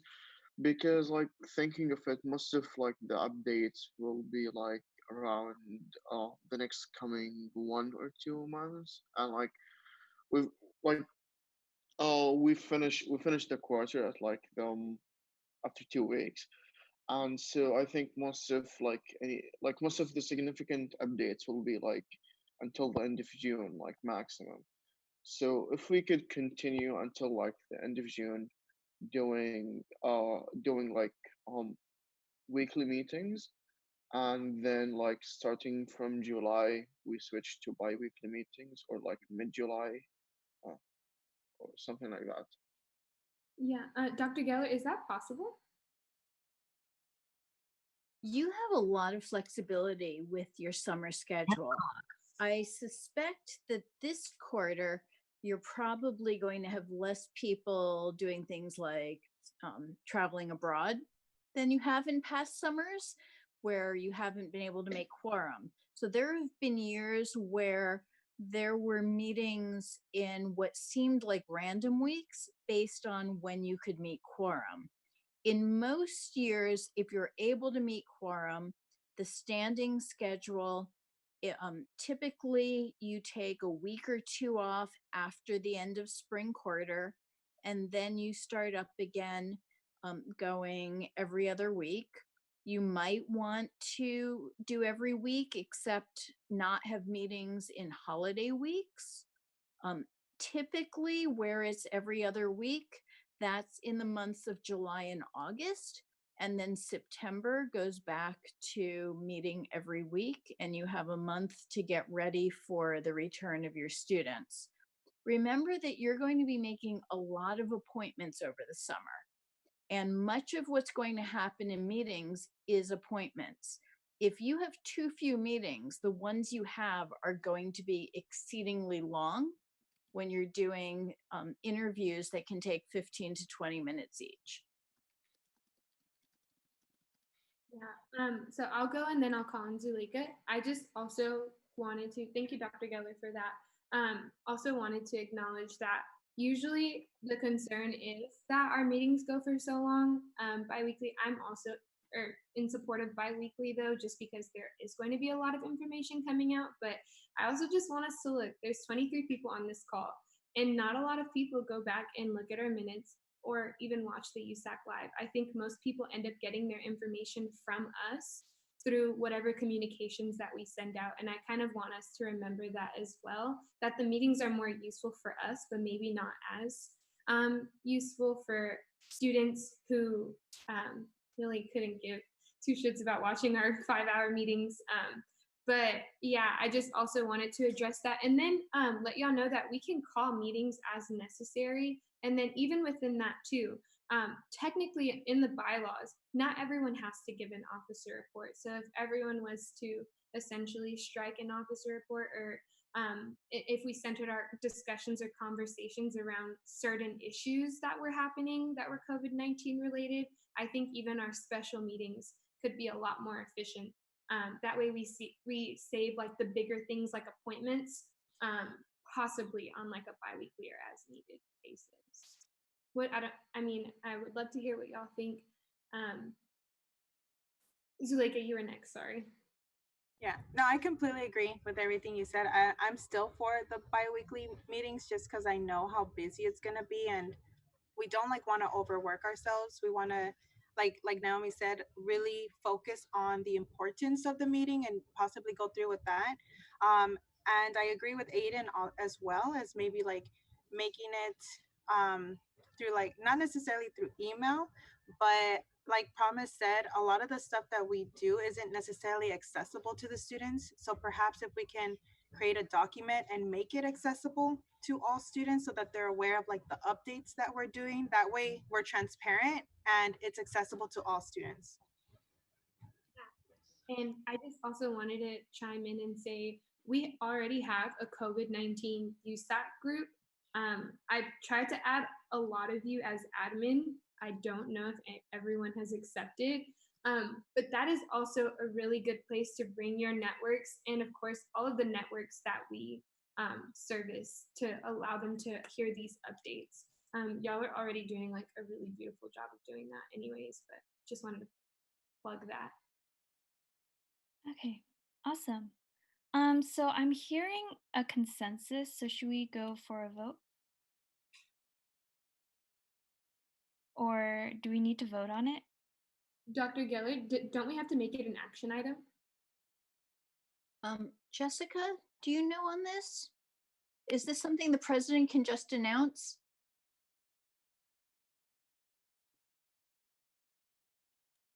Sorry, it cut out. Were you asking me? Yeah, I'm asking if this is something the president can decide unilaterally or if it's a vote. I believe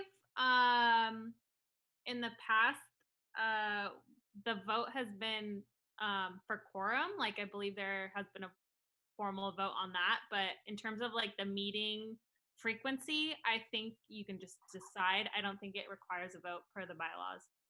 Okay, awesome. Naomi, do you want to announce then? We are announcing bi-weekly, right?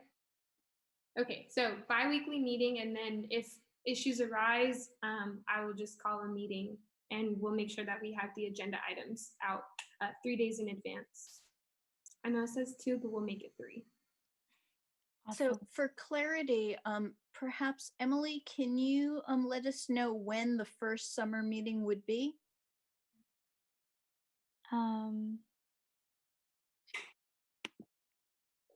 When do we want the first summer meeting to be?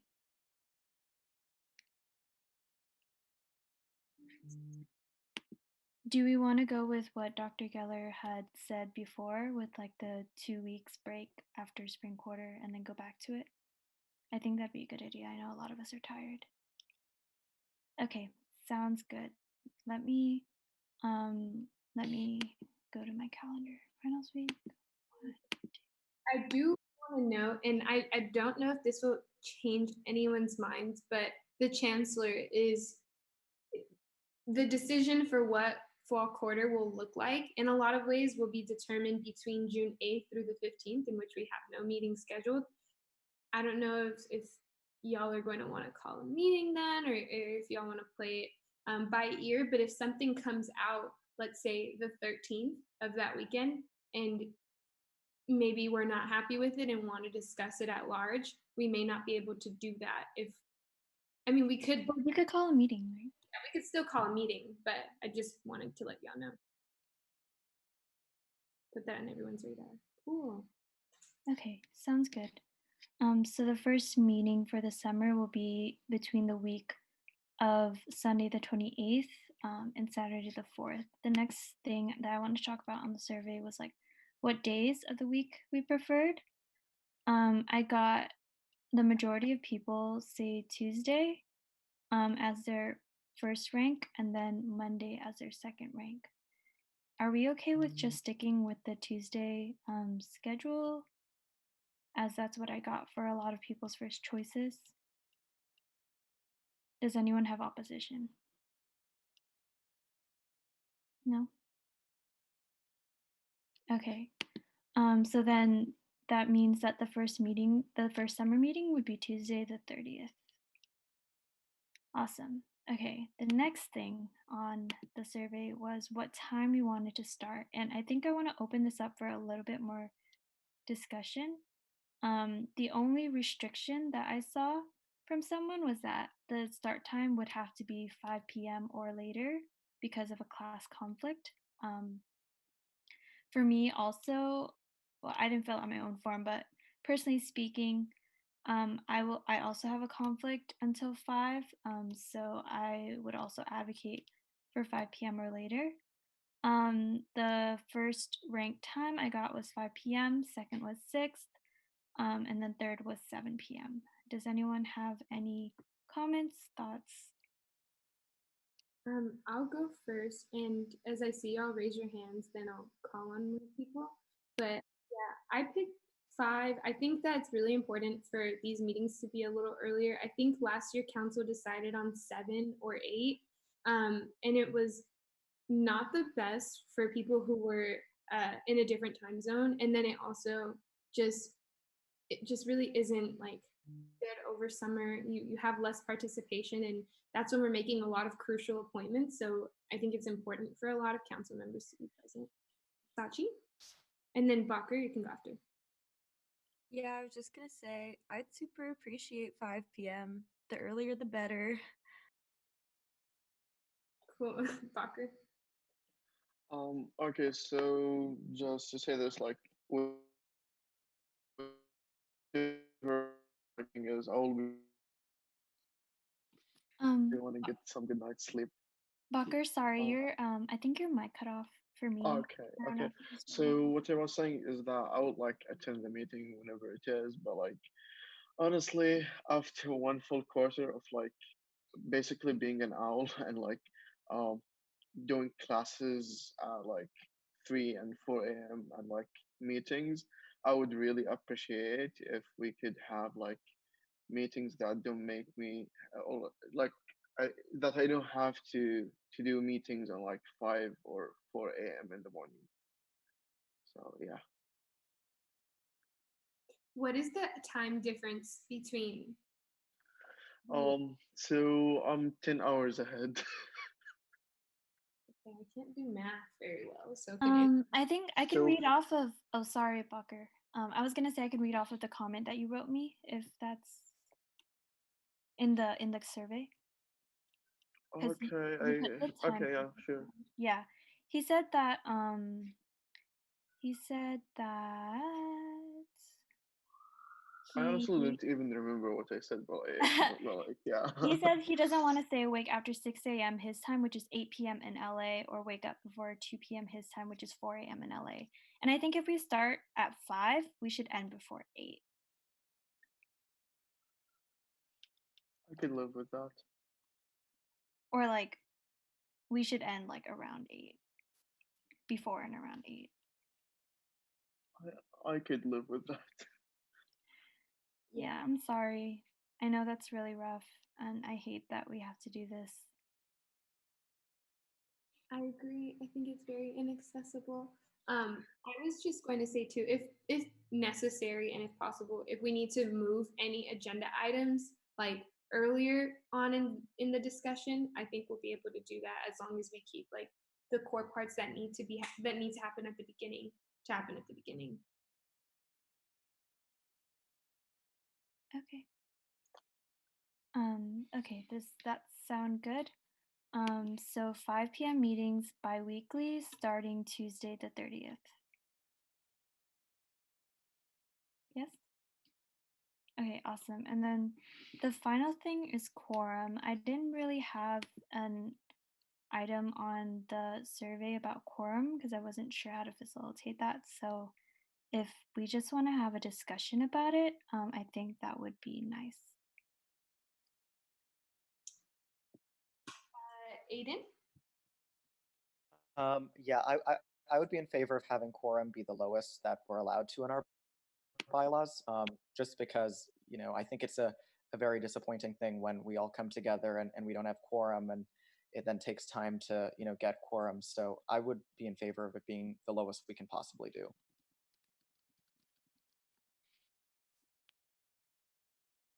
For clarification, what you're saying is you would recommend it be set at 8. Correct.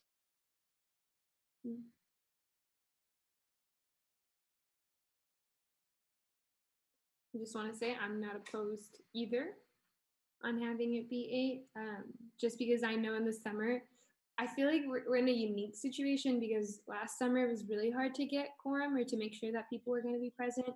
That might not be the case this summer since many of us won't be traveling abroad, but I don't think that just because we're not traveling doesn't mean our lives aren't being affected by COVID-19. So that's also something to think about too. I'm in favor of 8 as well. Sachi, I think you had your hand up. Oh, sorry, I just never took it down.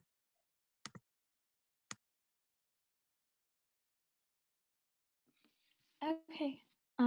Is anyone opposed to 8?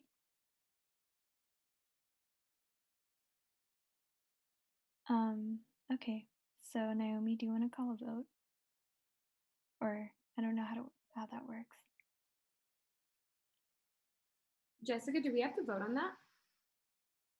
I think she had said earlier that we have to vote on quorum, but not the other parts. Yeah, I believe you do have to formally vote on quorum because lowering quorum during the summer is in your constitution that you're allowed to do that, but you have to decide on what that is. So yeah, I think you need to do a formal vote. Sorry, Jessica and Dr. Geller, on the agenda, it's a discussion item, not an action item. Do we know how we can maybe edit that or if we have to? Yes, you take a motion to retroactively amend the agenda to make the quorum item an action item. That takes a 2/3 vote, and then you can move forward with the vote. Okay, thank you. Do we have a motion to amend the agenda? I motion to amend the agenda. I second. Sachi motions, Promise seconds. Oh, we're voting. Yeah, sorry. Okay, I'm just gonna do a roll call vote again. Okay. Yes. EVP? Yes. Gen Rep 1? Yes. Gen Rep 2? Yes. Gen Rep 3?